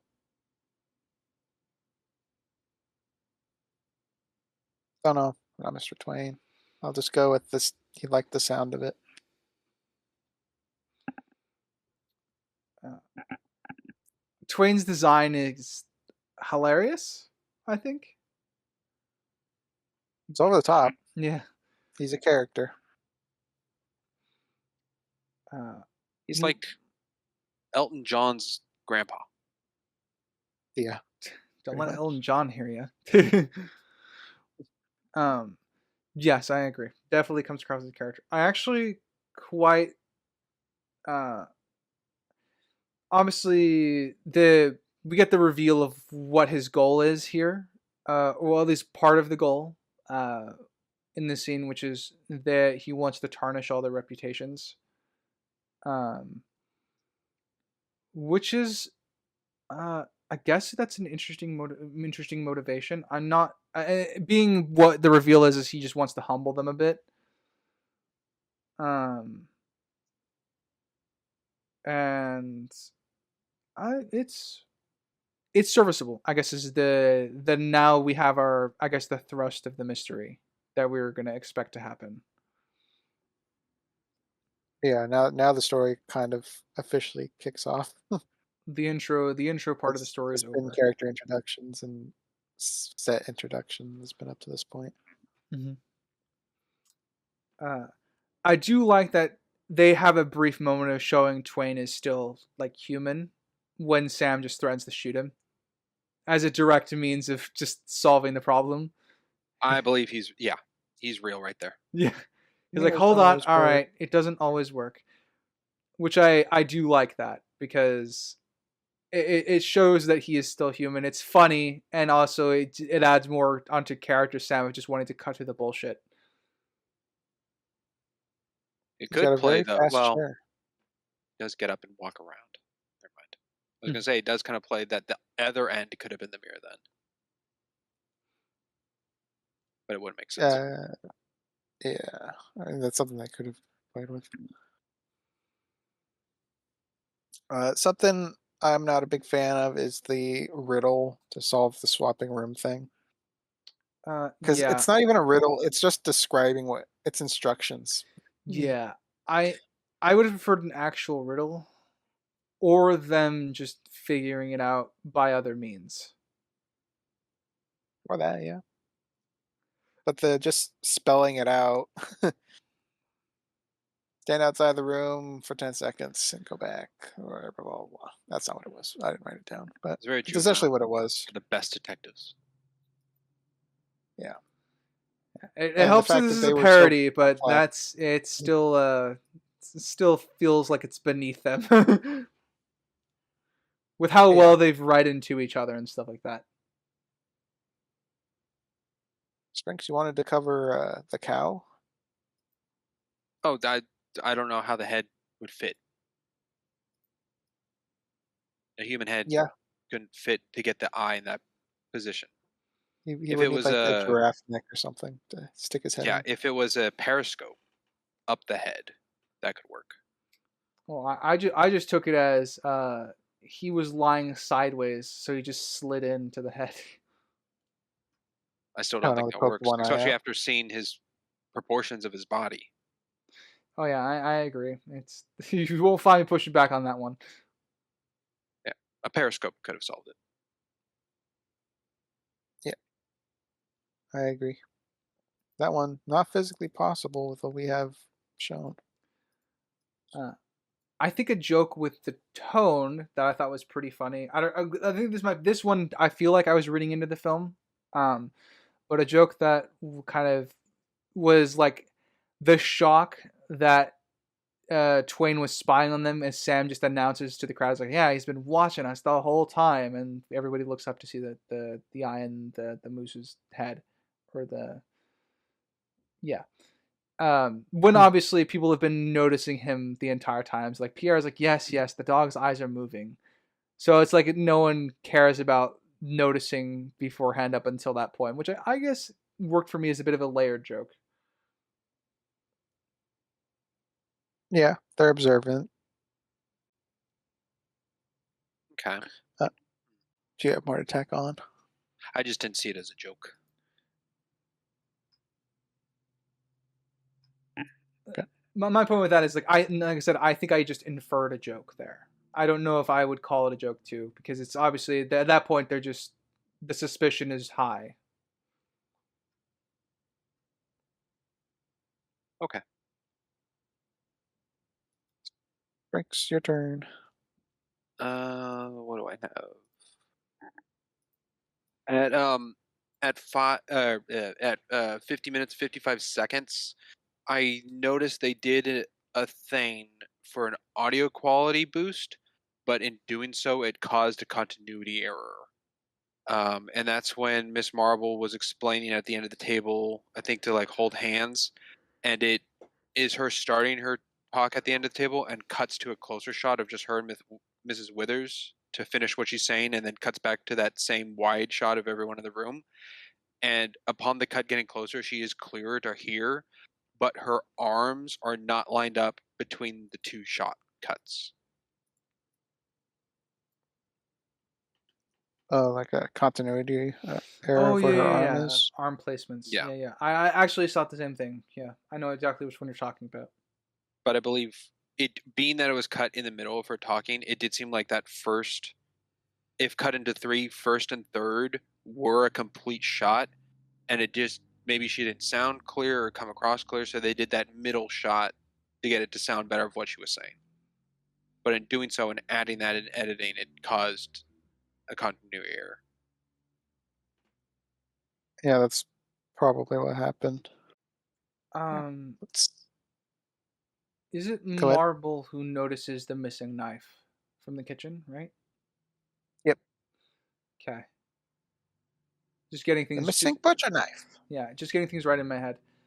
And this is I again making use of Pierre's like reinforcing his or over the butler's dead body, reinforcing his particular detective skill. And, and what do you think was the point of moving the butler's body around and stuff? A gag, being funny. Okay, Yeah, so it's just plain being goofy. Also, yeah, try and maybe get the detectives to give different information of like, there was a body, right? Yeah, fully clothed. There was no body this time. What clothes? Just add confusion. yeah. Okay. I feel like that was the goal of it. Assuming we're reading the correct end goal for Twain was to just humble all the detectives in a way as Egret. No, it's what was her name? Yeah, Yetta, Irene. Yetta. Yetta Irene. Yetta slash Irene, the maid. Um, How's Act 2 notes looking? Kind of about the same point of when you asked Act One. Like I'm below half of my notes, but still got a, I don't know, 40, 35%. All right, you can go next. At 54:08, when Monsieur Perry, I think, checks on the time, and I think they say like they have 28 minutes left or something, um, to midnight. The clock on the back of the wall in the kitchen is and does look accurate. It's a bit blurry, but does look accurate to the time being talked about, which is a good detail to include. Yeah, I had that written down as a Sprinks point because I noticed that as well. uh, I will jump to. I guess this is kind of a broader thing. Kind of already brought it up. There's a lot of subtext that implying that Sam could be gay. Um, but I also appreciate the fact that one thing they're consistent about him is like he can't, despite his work, and it kind of bleeds into, it kind of lends a little bit into him being more of an actor than a detective in his like deep cover story or whatever, him pretending to be a detective who's an actor who's a detective. Um, is that he can't stand the sight of bodies. More than just the Butler's one? Yeah, he has the same. He has a very similar reaction to when he sees Twain's body too. He looks disgusted and just tries. He can see he's avoiding looking at it, which is I think is actually a nice detail. He's not as hardened as perceived. Interesting. Yeah, like I said, that could be the deep cover thing might not actually be a lie, which is crazy to think about. He's Sam Diamond and JJ. Something I questioned about the riddle into then just the moving of the rooms is if the 10 seconds had to be exact, and I did count them counting and trying it, and it was like 11 or 12 seconds, which I think is feasible. It's just it got there in the 10 and then a little like a second longer and nothing moved. So I find that believable, and it's fine that it would have been an issue for me if it was under the 10-second set. Which was the thing you were talking about, Charleston coming out after KA. Yes. As soon as Perry, I went in and didn't wait 10 seconds expecting Perry to walk back in, and then it was Dick. It was pretty much immediate as soon as the door closed. Mhm. Yeah, I mean, I agree as that as an error.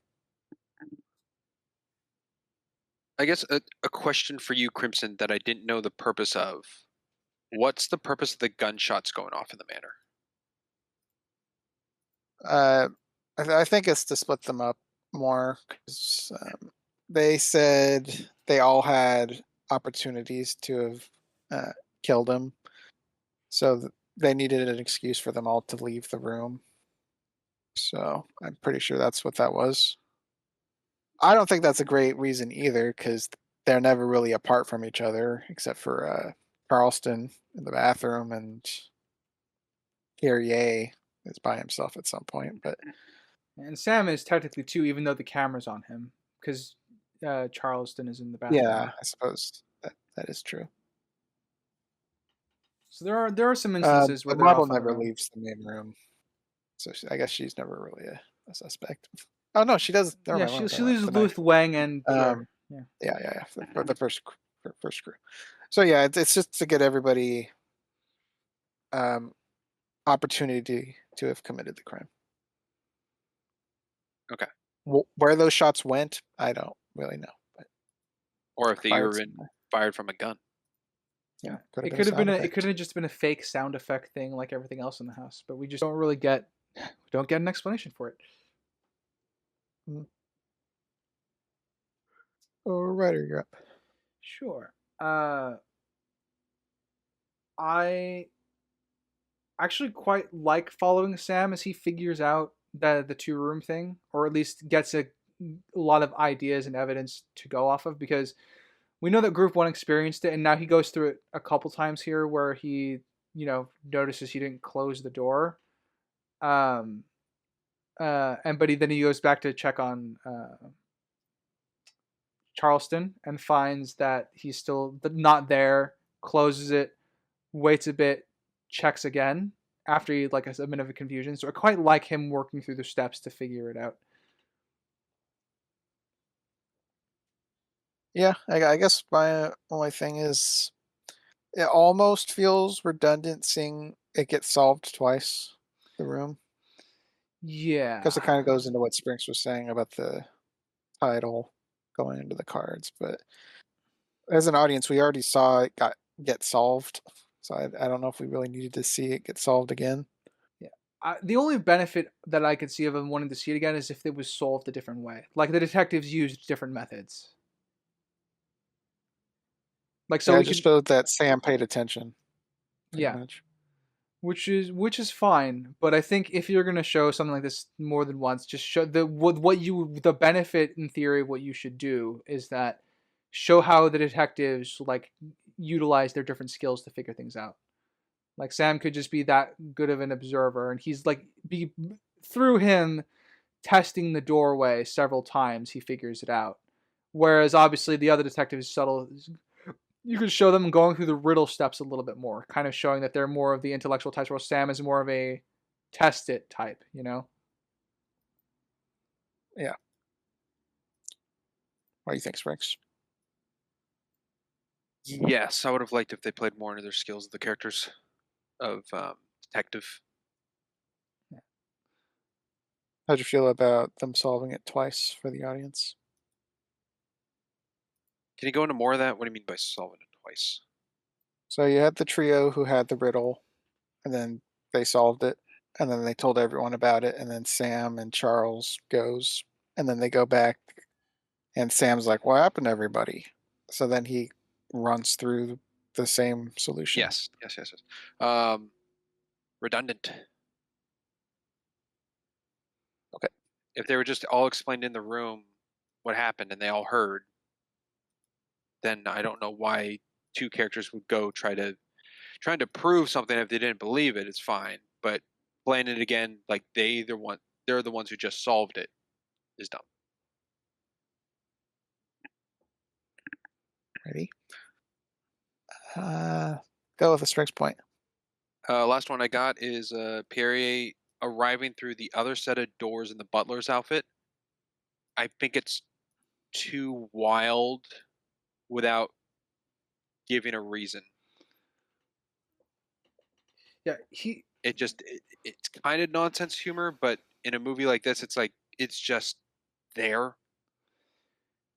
Yeah, I'm kind of inclined to agree because he's in the butler's clothes, meaning he had to be knocked out, changed, and just appear again within like 10 seconds, 20 seconds. Yes, but he doesn't say I don't know. He says don't ask me, meaning he does know, but then he's withholding information on the case, I guess, to everyone else. Yeah. Like, if he's not explaining then because they need to all sit together and hold hands to make sure nothing goes wrong, like that could be the priority for him in that moment, but he would still, I think, explain afterwards. Unless it's something he's supremely embarrassed about, which they don't touch on at all.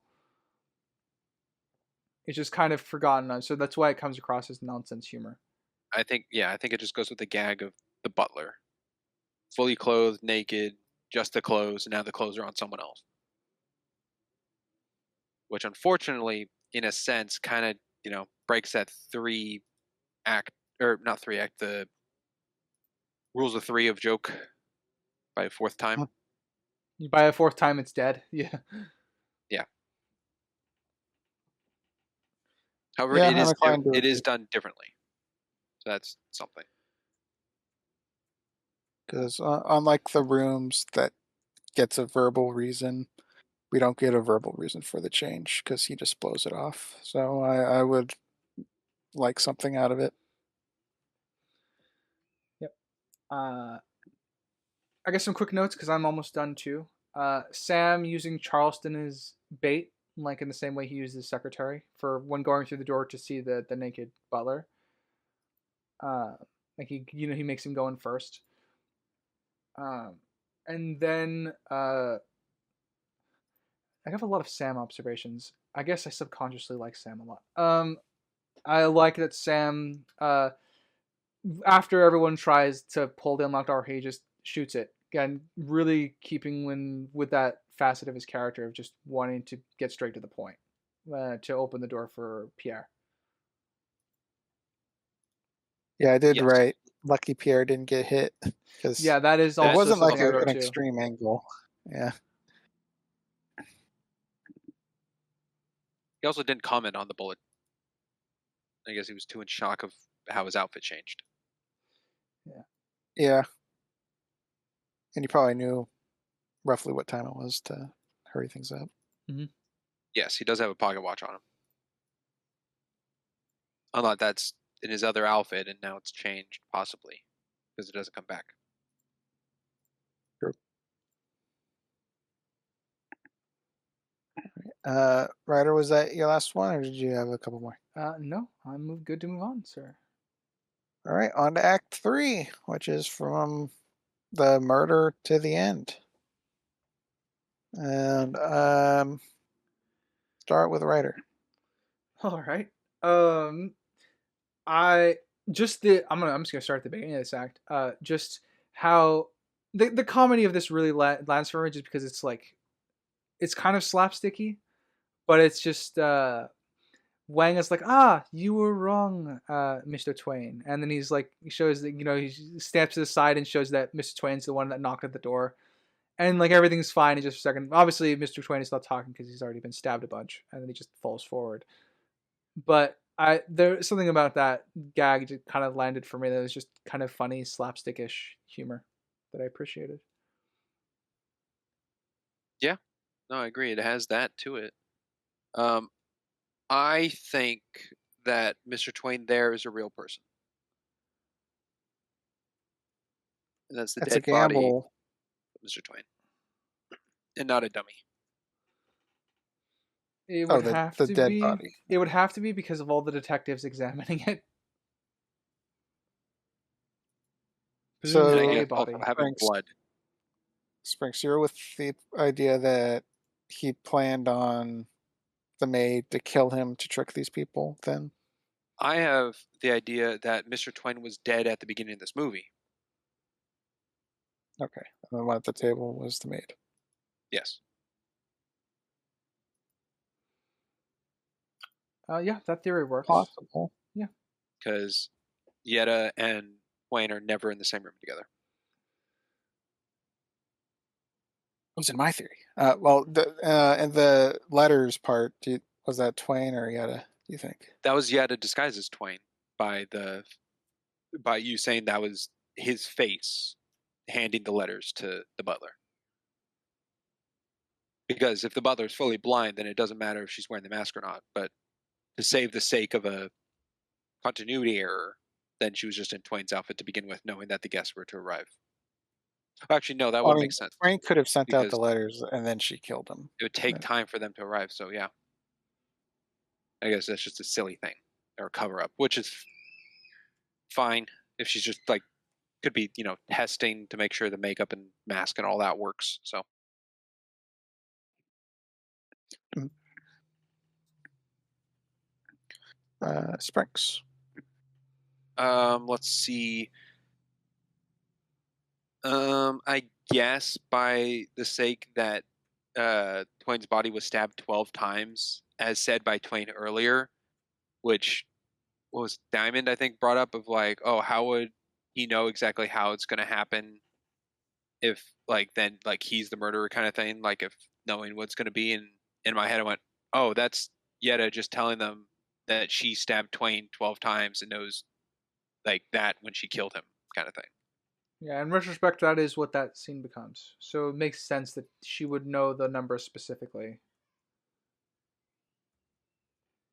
Yeah. And at the time of the death of Twain by that body, there's only four quote unquote people not accounted for in that room, which is the butler, the cook, or the maid, Myron the terrier, and the alleged cat.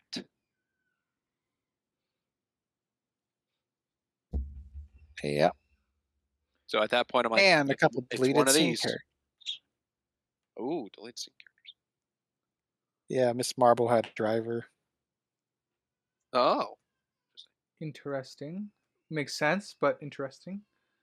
And I think one they should have kept was at the end of the movie when they're driving out of the castle.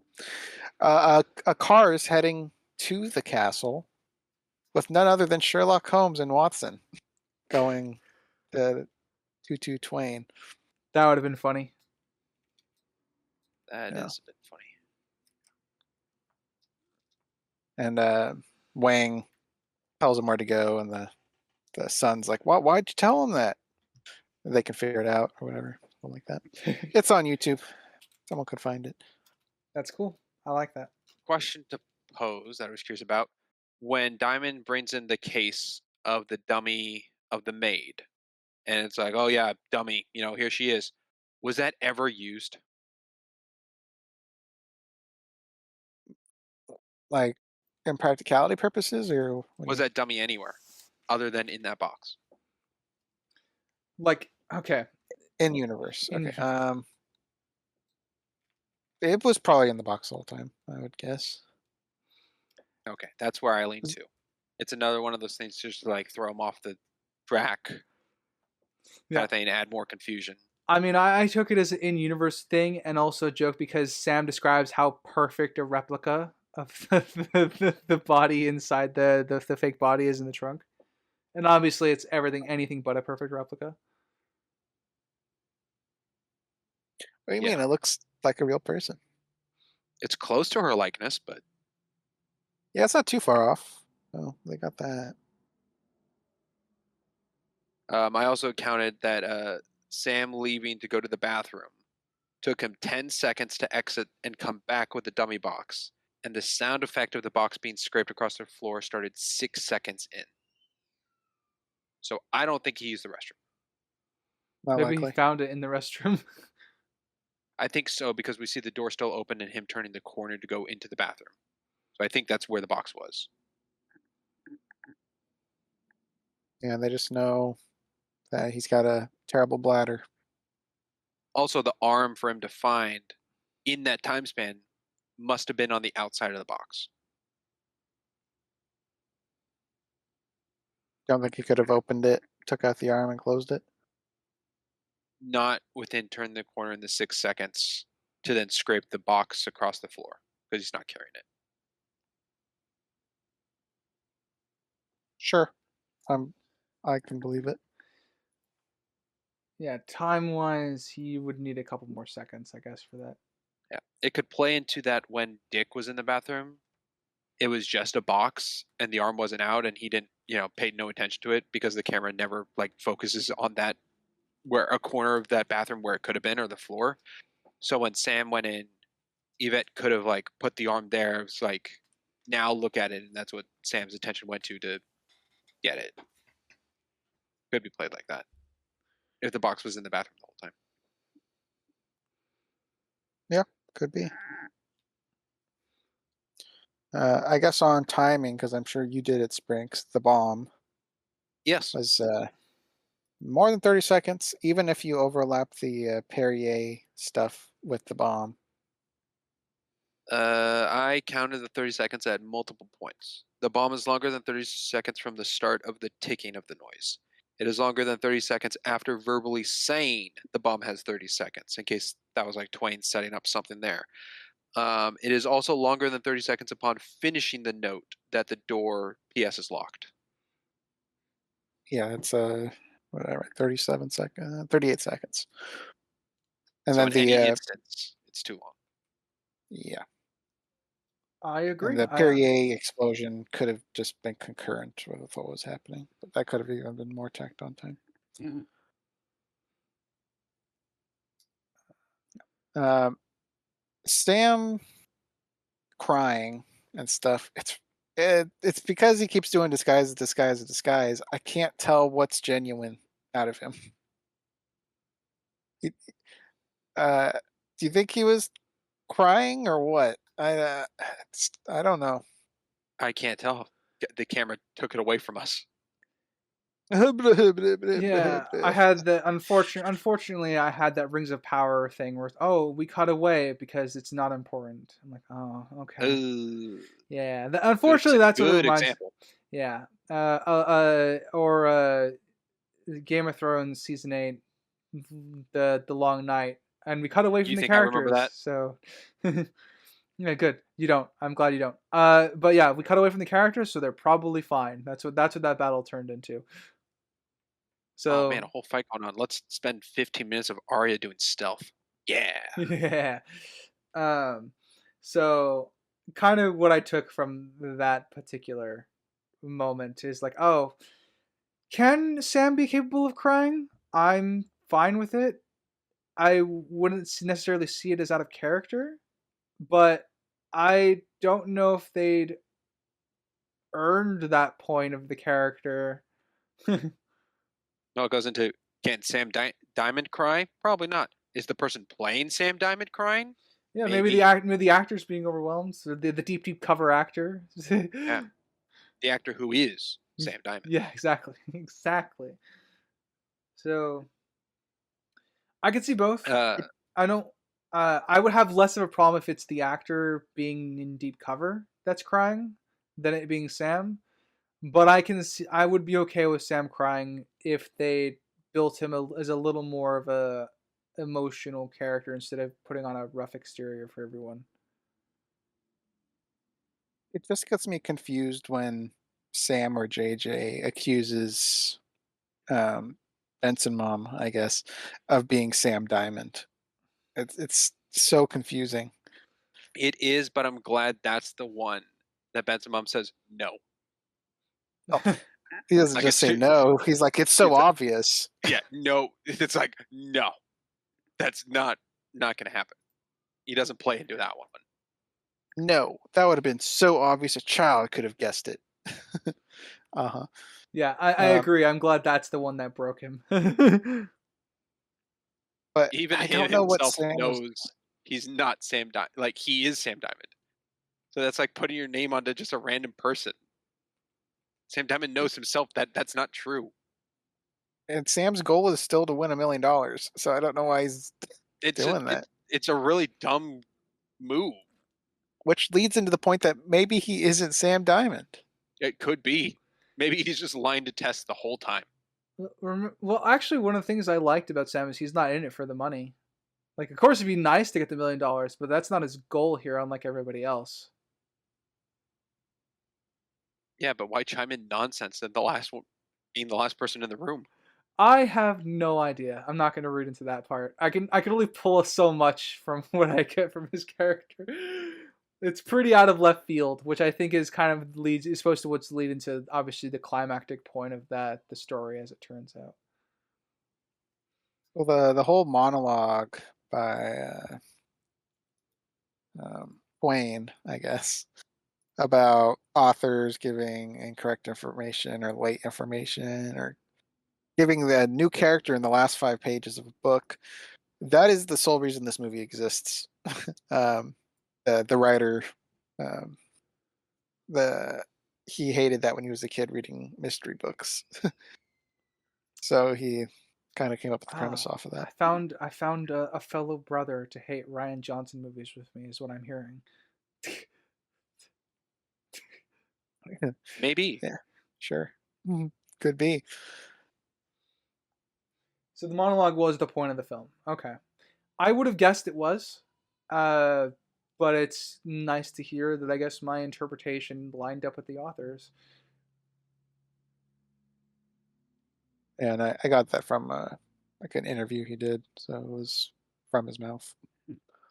And I did look it up in my notes, by the way, Crimson. Yeah, it's Charleston reveals Marble. Okay.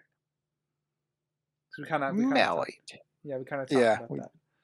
I think I actually wrote down everybody who revealed everybody, so I can just list it off real quick, if sure. you want.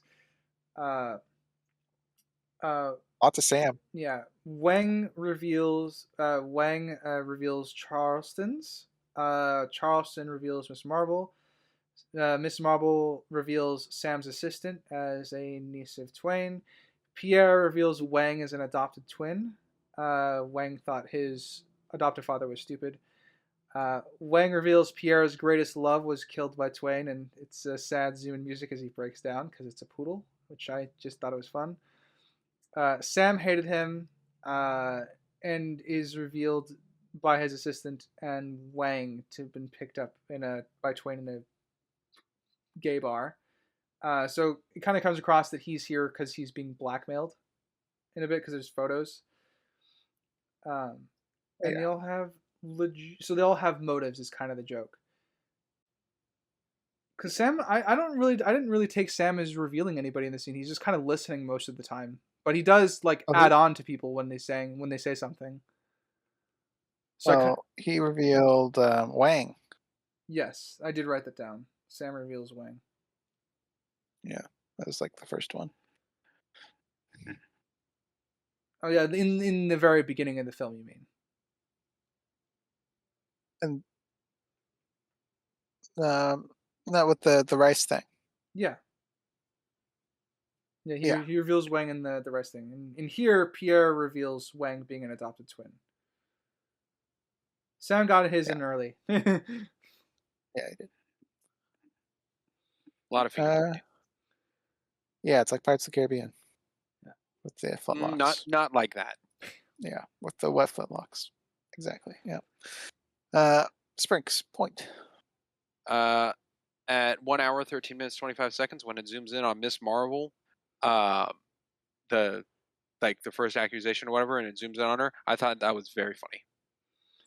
Oh yeah, that's like that's classic. That's like soap opera drama. It's absolutely soap opera classic, like archetypal shit for this reveal scene where everyone's being revealed. Like we're getting the close-ups. Like as soon as the sad music zoom in plays on Pierre and he talks about his lost love, the poodle, that was, that one made me chuckle. And you could do like that bum bum bum sound with that shot. With how many sound effects are in this movie, they could have. Yeah. Miss Marbles, we've kind of talked about how she's not much of a character, especially compared to the others. And then there's her willing to sacrifice her nurse by having her suck up all the gas. She should have been dead.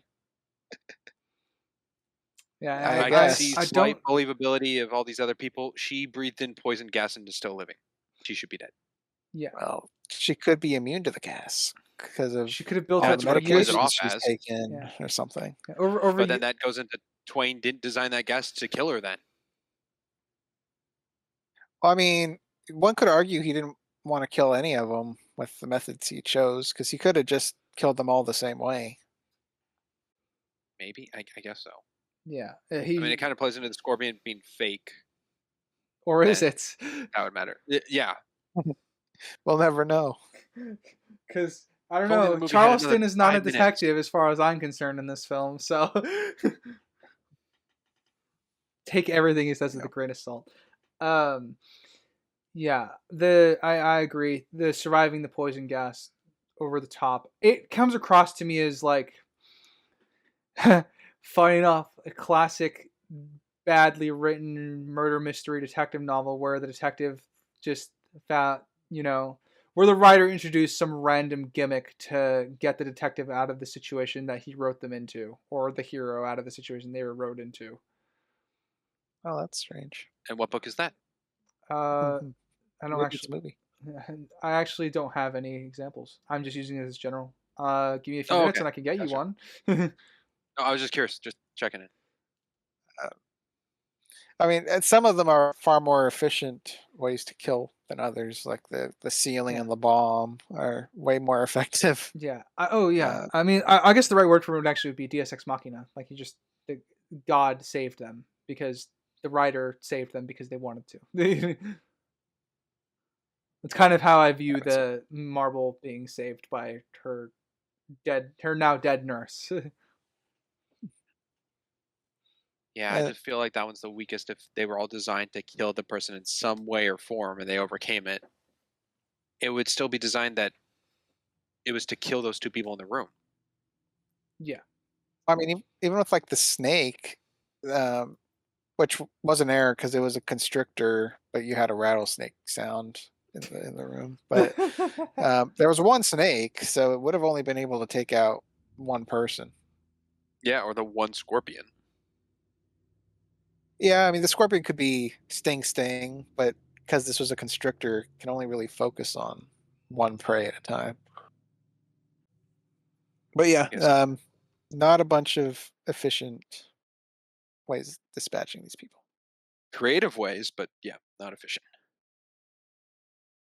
Yeah, and how strong, tall, tall guy, blanket name, Yeah. was able Corcel to hold up the ceiling. Yeah, or more cell cassette. Marcel.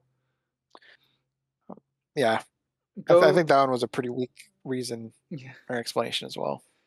Yep. I agree with that. I think it might have just been me. I like all the creative ways to kill, but I kind of wish they were. If this wasn't a parody, I think I would want them to be tailored to each detective specifically. Like, I feel like Pierre would have been the one. Like, for example, right? Pierre would have died by uh, something that would affect his senses, or his something with food. That would be like something the I would want for him. If this wasn't a parody, I think they're all creative, and I think they're all just odd enough when they need to be funny. Mhm. So yeah, Okay, yeah. so who is the lady at the end of the movie? Who is the maid? You're looking for the actual name of the person? Is it Twain's kid? Is it the actual maid of the estate or manor? Is it What Rita? lady? Is it his wife? Yeah. I think any of those answers work. Yeah, I think any of those answers work. Okay, so you're going with there's not a definitive answer on anything. I'm not No. sure I have a definitive answer on anything. No. Like the face of the person I know, but the name of the person, don't know. Could be those examples. Oh, it could just be another mask too. Who knows? That's I true. guess that is true, but is it the cat? Unless they're doing the thing where it's the mask of what's already happened, kind of like Looney Tunes back in action. Yeah, where it loops back on itself. Yeah, Um, could be. I mean, because the butler was a mask, Twain was a leave mask. this. So if this one is, then who is it? I mean, we also get introduced to two new characters by name: the accountant and the attorney. True, but we don't know what they look like. Yep. Um, and I guess how do you guys feel about the actual explanations that they come up with their theories? I would be pissed off if this wasn't a parody. We Yeah, like, well, what Spring said. I think the ones that are justifiable is the ones that are related to Irene because that has set up in the film. So when Irene was mentioned, I think that is a justifiable one, even despite the absurdity of. I think it's the Irene mentioned one is the one where Alec Guinness is pretending to be a girl, holds his hat in a certain way. Yep. As absurd as that one is, that one her being, it being Irene would make the most sense as an explanation since there's an actual setup for it. The rest of them just come out of nowhere, and for me, that's usually evidence of a poorly written murder mystery. So, like I said, if it wasn't a parody, I would probably have rated this a lot lower. Oh yeah, because the whole premise of this one is to make fun of those cruddy endings. Exactly. Yeah, that's. I understand that's the purpose, which is why I understand all the explanations are pretty weak. A lot of them are far-reaching. Um, there's a couple in there that I think are okay and that are passable based on what we've been given, but it's a parody, so that's kind of what I take it as. Yeah, like the accountant's name was on the bill for the catering. Um, the uh, um, the lawyer or whatever, the attorney. That one I don't think had any reference.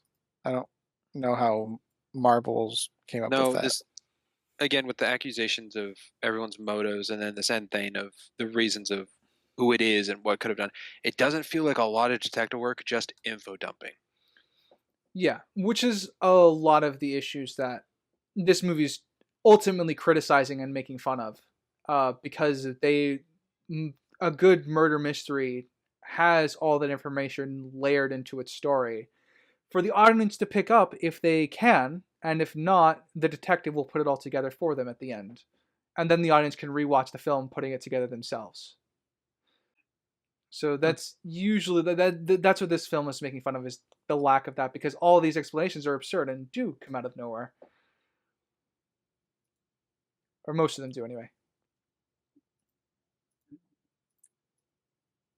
Uh, so, well, how would you guys rank the detectives from most intelligent to least intelligent? Uh, Uh, all right. I think I already got a tier list in my head here, so I guess I can go first. Mhm. All right. Least intelligent, Charleston. Okay. um, then I would probably put Marble. She seems like an average Joe detective. Um, in the way that like she just notices a knife's missing. She doesn't really get much detective work, so I don't actually get. With Charleston, I find his stuff to be inconsistent, which is a different sort of problem, and it kind of bleeds into his intelligence as a character. Marble doesn't get much to work with. What she does, she's okay with. I wouldn't classify as her as extremely intelligent though. So above that would be uh, Pierre Wang Sam. Am I missing somebody? That's five, right? Yeah. Did you say Wang? I did. Okay. Then yeah. Okay, so yeah, Pierre Wang and Sam, I think, are the most intelligent detective, quote unquote detectives.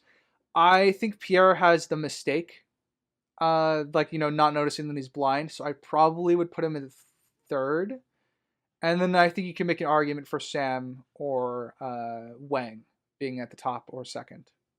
So I think I could see those as being interchangeable. Personally, I put Sam because I do enjoy Sam a bit more, but I think they're different in for how they approach their intelligence, but they're both smart. Strengths. What about yours? from top to bottom, I think Wayne,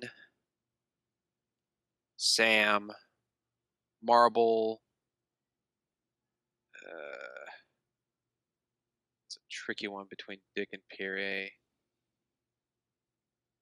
Uh, probably Dick Charleston, then Pierre.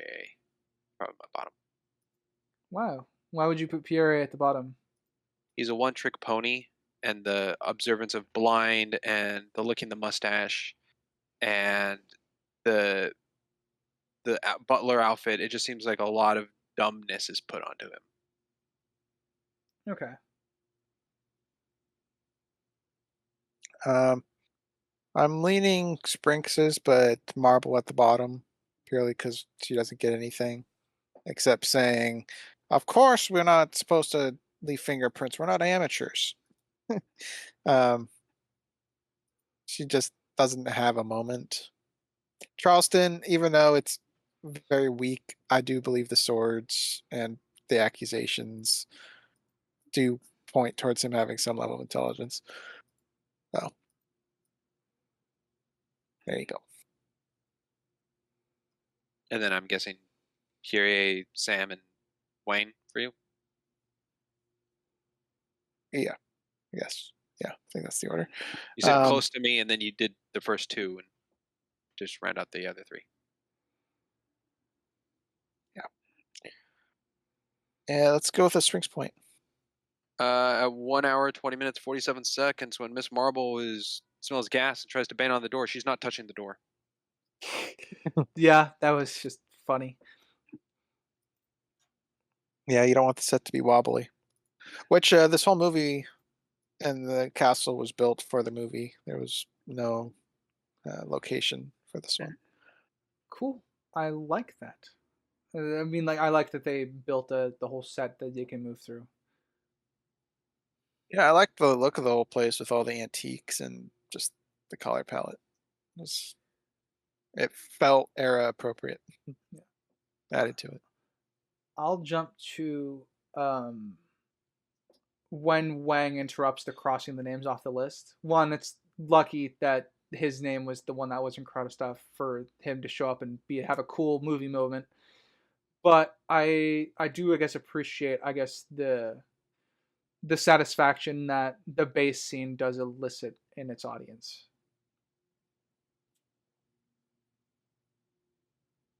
Mm-hmm. Sprinks, you have something to add? Not in that, no. Okay. Then you can go with the next point. I caught Monsieur Perrier in a lie, which is when he gives his reasoning to Miss Irene Twain being uh, the butler and could smell the perfume, and he says, "Never underestimate a Frenchman's nostrils." Earlier, he yelled at Sam, Belgian. saying he's not French, he's Belgium, Belgium. Belgian.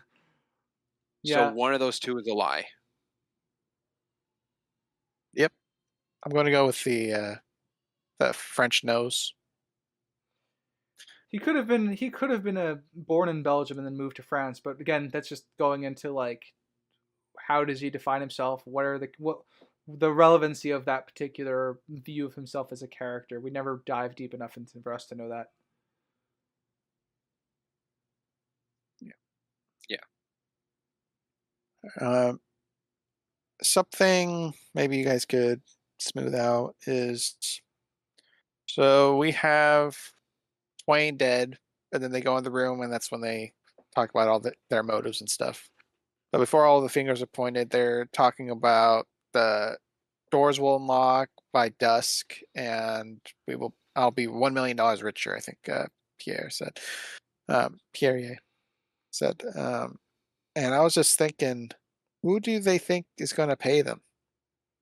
Everyone's dead that is there. The They're just maid's fake. The butler's dead, and Twain is dead. they're just hoping that they're in the will as like okay they solved it they get this. Yeah. It was proof somehow someone's going to be at the door, or it's going to be marked somewhere. That was probably his thought process. He knew a murder was going to occur, and it's to solve it. Writer. um, I mm, going back through my my like everyone revealing everybody's scene. I enjoy the uh, as much as obviously it's playing on the tropes of like what other movies do for these sorts of scenes. Um, I just like that as soon as everyone sees a dead body, that everyone's first instinct is just to go get a drink, and that's how they all end up in this room. Oh, Yeah. yeah, Sorry, especially it's Charleston. definitely more of a like what's it called? Proceed to the parlor Yeah, it kind of has that sort of feeling of like, all right, everybody in the ready room, grab a drink. We're gonna follow this kind of feeling. after dinner dessert. Yeah. Well, what dinner? No, true, but going from the dining room to the parlor kind of thing. Yeah, it kind of has that sort of feel of like of them just they're on the job now and they all have their own way to cope and they all share drinking usually. It's usually it's very often in media that detectives have some sort of substance that they abuse to try to deal with the harsh realities of the world, which is a fair thing. So I kind of just enjoy that everyone going to the table and getting their vices, and then everyone starts digging into each other as they unravel the scene.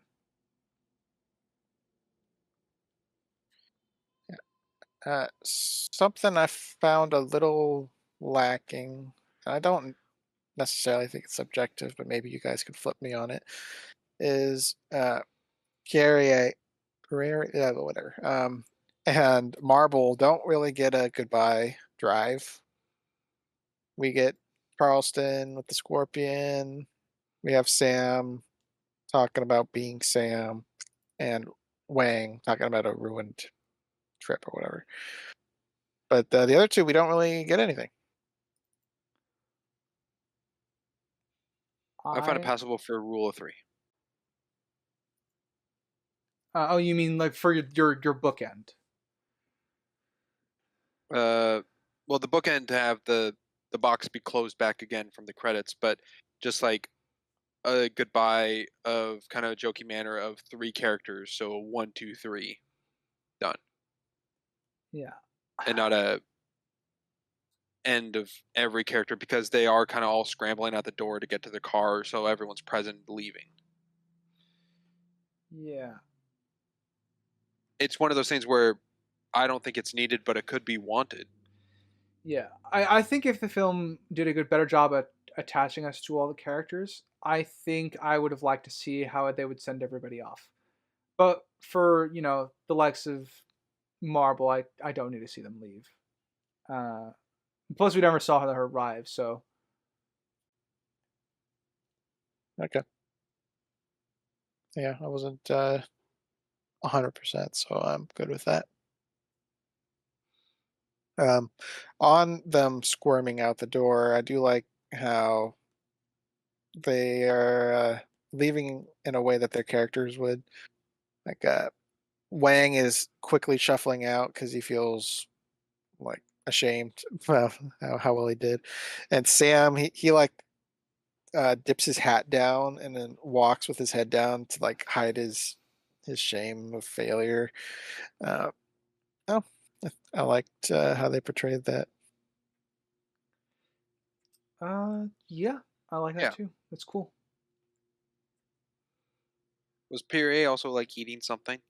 Like eating his worries? I think he I was. think so, yeah. Which makes sense. He would eat away to his worries. I think I'll jump to one of the more heartfelt moments of this film is Wang and his adopted son almost have a sweet moment because his son, loves him and he's very happy and proud of him. Obviously, this leads into the rattlesnake scene, but I do like just that little bit of like something sweet between the two characters. Your adopted son, shut up. Yeah, Yeah. Uh, I mean, I think the son enjoys the banter with his father, even if it's one usually of a sided. bashing variety. Yeah, I mean, I like the think he enjoys son, the adventure. the son clearly adores his father and looks up to him, and I guess I quite enjoy that adoration coming out a little bit in that scene. Yeah, there's one deleted scene that completely changes that, which I'm Oh, glad they did cut. 'Cause, Well, they are. It is referenced at one point. I think Sydney Wayne says that Willie is the third adopted child. yeah, it's brought up a couple times that third adopted son. In one of the deleted scenes, because Wang sends Willie to cover up uh, Quain's body. Yeah. Willie finds a note in his hands, and he goes in front of all the detectives and gloats about how he's gonna solve it, and he's gonna be smarter than all of them. And then Sam points a gun at him and is like, "Hand it over," and he did, and it was just like a pizza delivery receipt. And then W- he started kissing Wang's feet metaphorically for talking bad about him. See, that would play well if that receipt is what led to Miss Marble's like explanation of it being the catering receipt or whatever, or the name on the catering. That could have led to something with that receipt if that was kept in, but they didn't. So I kind of prefer, and I also kind of prefer the son not having that scene. It would seem a little bit out of character from what we have of him. Wants to prove himself. Yeah. Uh, how are notes looking? I have one last point. And I'm officially out. All right, Sprinks, you're up. Last point I have is when the locks and the gates on the door and the window um, come undone. It is reversed shots and reused. Yep, Which yep. shot? Which scene? Of when the gate comes down on the door's locked, or when the Oh yeah, metal yeah. bars Oh, come when across the everything window. goes away again. Yeah. When they go away, it's just reversed. Yeah. Okay. Yeah, that happens. It's lucky they didn't see the fog machine on their entrance and only on their exit. It was so foggy Could be that that thing where a bush at an angle when driving by is covered, but on the way back you can clearly see it, kind of thing. Potentially, I mean, they kind of just look open and exposed, but perhaps we didn't get a POV shot. But hey, Dick solved that one. Yeah, there you go. Ryder, is he a better character now? no. Flat out no. He has a brain, doesn't mean he uses it. Alrighty, well, I guess that's it for Murder by Death. We can jump into our ratings. Let's go rating summaries. Starting with ooh, hmm. Start with Sprinks. Oh boy. All right. What do I start with? Subjective or objective? Let's start with subjective. This is a fun movie. I watched it multiple times. I've seen it multiple times. Seen it again. It's fun. It's the comedic. Um, Pacing's pretty well done. There doesn't seem to be like a big boring bit or anything like that. I have it as 6.5. It's enjoyable. It's not like a oh my gosh, it's awesome, but I don't hate it in that like so 6.5 I think is fair for it.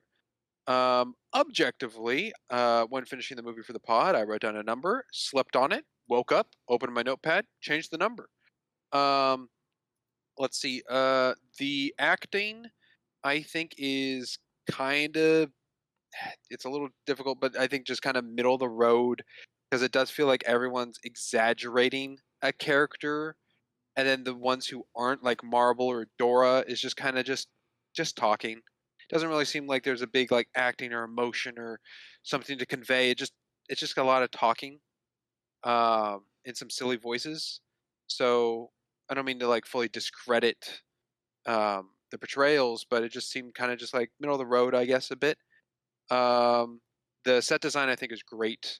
All the props and the um, decor and the gags and the practicality effect, especially you bringing up Crimson, of like how the outside driving works, of like all that was a set and how that moved. That really cool. Really kudos to that. I think that's great. Especially for the time, 76. No computer animation, no CGI, no nothing like that, but also not like things on strings kind of look. So I think that was pulled off very good. Costume design, fine. Everyone kind of just remains in the same costume the whole time, which is cool. I still kind of curious over Diamond's bullet hole in his back, but I think it's just for the gag. Um, the cinematography, kind of middle of the road, just kind of bland-ish. Um, Nothing really popped out as a good camera thing. Like there's a zoom that's funny, but other than that, nothing really stood out. Um, what am I missing? Other than one big one, but I'm trying to think if there's anything else. Lighting's fine. Definitely set lighting. Couple things I noticed, like the light in the car turning on, so we can see Sydney Wayne's face kind of from afar. Um, the lighting of Twain turning the room dark, but he left the light outside on, so people can still see in the room. Other than that, nothing really different. I mean, I guess is like Willy Wonka boat tunnel entrance of colors psychedelic thing. Um, yeah, the lighting was all fine. When it comes to writing, I guess I think it's a funny comedy. It's got good jokes, um, different kinds of humor to dry nonsense, setup and punchline. So like different forms. A little bit of potty humor. Good one of Sam Diamond calling Mr. Twain looking like a number two instead of number one. I thought that was pretty good. Um, so a comedy aspect is good. For the sake of a mystery in how it's written, I think it's terrible. I think this is a terribly written mystery.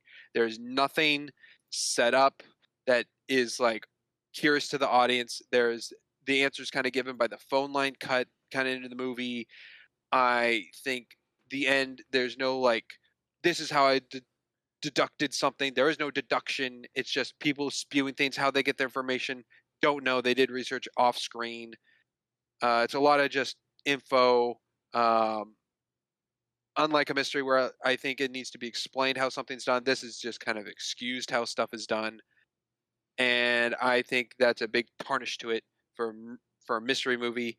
The aspect of what the mystery is of a murder they can't solve, kind of thing, that is there. It's a murder they can't solve, but it is also they don't. I guess it plays well. They don't have the information to solve it, but it also feels like a movie that, with the nonsense of just having information to solve and not where it comes from or how it's connected, they could have done that, but they chose not to stick with what the mystery overall of this movie is. So that's fine. Um, but that's the weakest thing to me about this movie. So overall, kind of potting it all, I have it at a 4. Ryder, you can go next. All right. So, um, my where should I start? Plot of this movie fairly simple. As far as a base is concerned, the perpetrator, the person responsible, is inviting everybody to attend a dinner where there's going to be a murder. It's classic setup. Obviously, the twist this time is it's all detectives that he's inviting to kind of lean into the parody aspect of the film.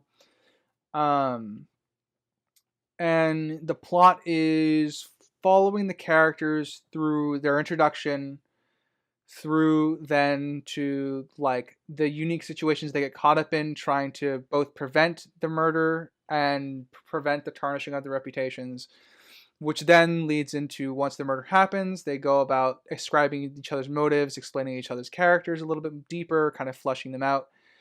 It follows the murder. It follows the format of a classical murder mystery, I guess would be the way to phrase it. It has a lot of archetypal elements in it as far as a plot is concerned. The world building is okay. I don't know if I have any giant problems with the world building. Um, I there's a couple nicks in the sense of that rickety old bridge is not going to hold up everybody that drives over it. But we only see the one car that drives over it, so there's stuff like that.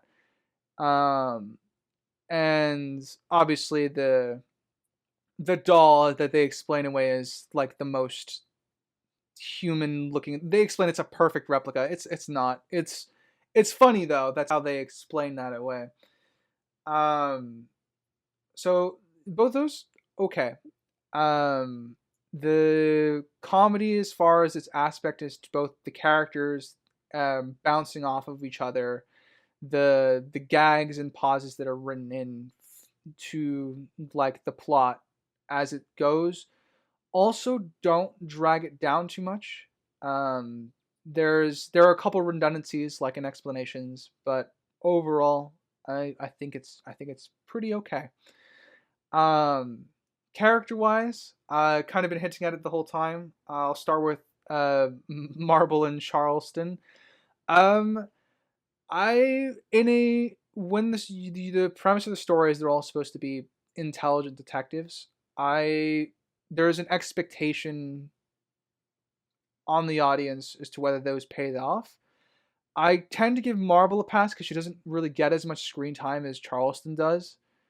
But Charleston has some inconsistencies with his character. Or at least I see those inconsistencies with his character. I know uh, my co-hosts, at least Crimson, will disagree with me on that.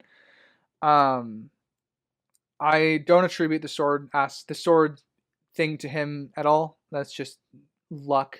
I feel like he stumbles upon answers, or the answers are given to him, and the only thing that he does off screen is figure out that there's two of each room, which is weird because I don't know when he would have encountered that problem himself. Unless he encountered it like outside the room and he was waiting for them to transfer. Don't know. Wasn't there for that. So Charleston feels the only one, as a detective, felt the only one that was really out of place. Being like, he's supposed to be observant about specific things and just kind of fails to do his job.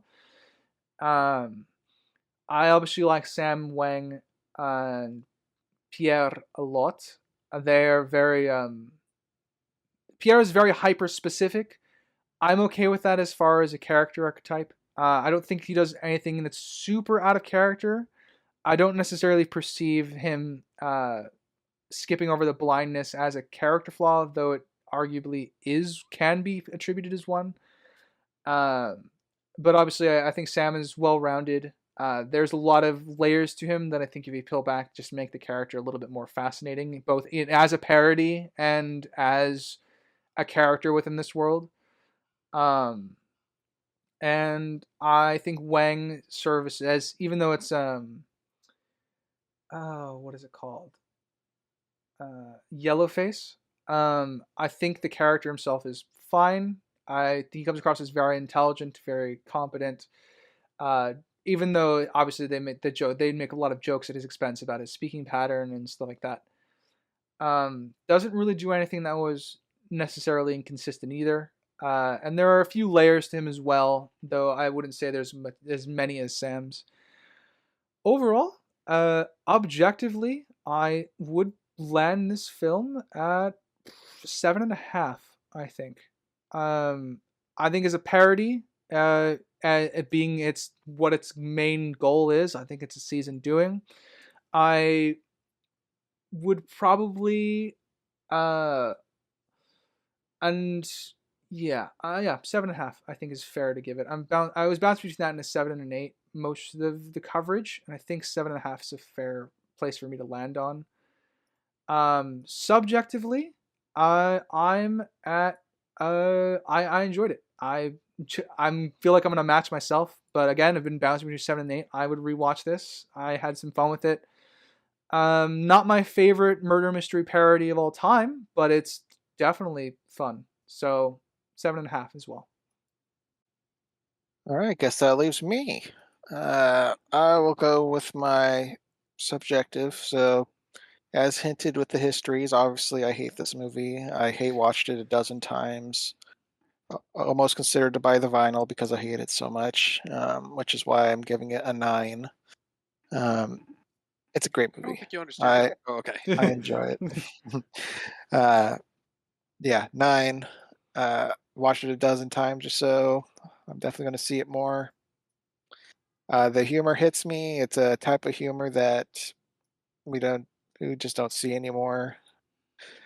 Some for good, some for not to me, but I enjoy it as a period piece. Um, that's good fun for me. Objectively, Sprinks brought up some continuity errors that I didn't catch, like Marble's arms being in the wrong place and stuff like that. In terms of characters being consistent with themselves, I would say they are. My biggest question mark for my objective scale is just the ending, and I'm trying to split it into both theories of mine, where it's just one person swapping a tire throughout the film, and the one where the maid or Irene or whatever kills Wayne and then orchestrates this whole thing. Um, and I think they can coexist and not really trip over each other in terms of everything. So I think I can kind of rate them at a similar level. If you guys do watch it again, I do recommend trying to watch it with the it's one person lens and see if that fits or not for you guys. Um, let's see. I talked about the set design and the props in the background. I thought it was very well executed. Um, and I think the humor, how they how they sprinkled it around, I don't think they put too many at one time. It seems pretty evenly spread through the film. Um, and because it's a parody, I think it achieved its goal of the ending to where obviously I knew the writer's intent because I looked at the interview, but the character flat out says the the premise of the film of how endings of mystery books can suck because clues were withheld, characters were introduced at the end. So I think they achieved that goal here. Uh, so I have this at a 7.5. All right then, lads. Shall I read us out, or do we have anything else? Uh, that's it for me. I'm good. All right. Thank you, audience, for listening, whether it be Spotify, Amazon, Castbox, GoodPods, iHeartRadio, Podcast, and Samsung. And if you have to be on our visual side of things, be it YouTube or Rumble, thank you for watching our PNG Tuber slideshows there.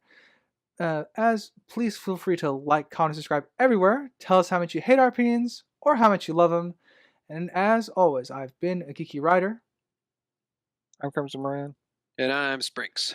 and we will catch you next time. Later, everybody. Bye. See you at midnight. Toodaloo.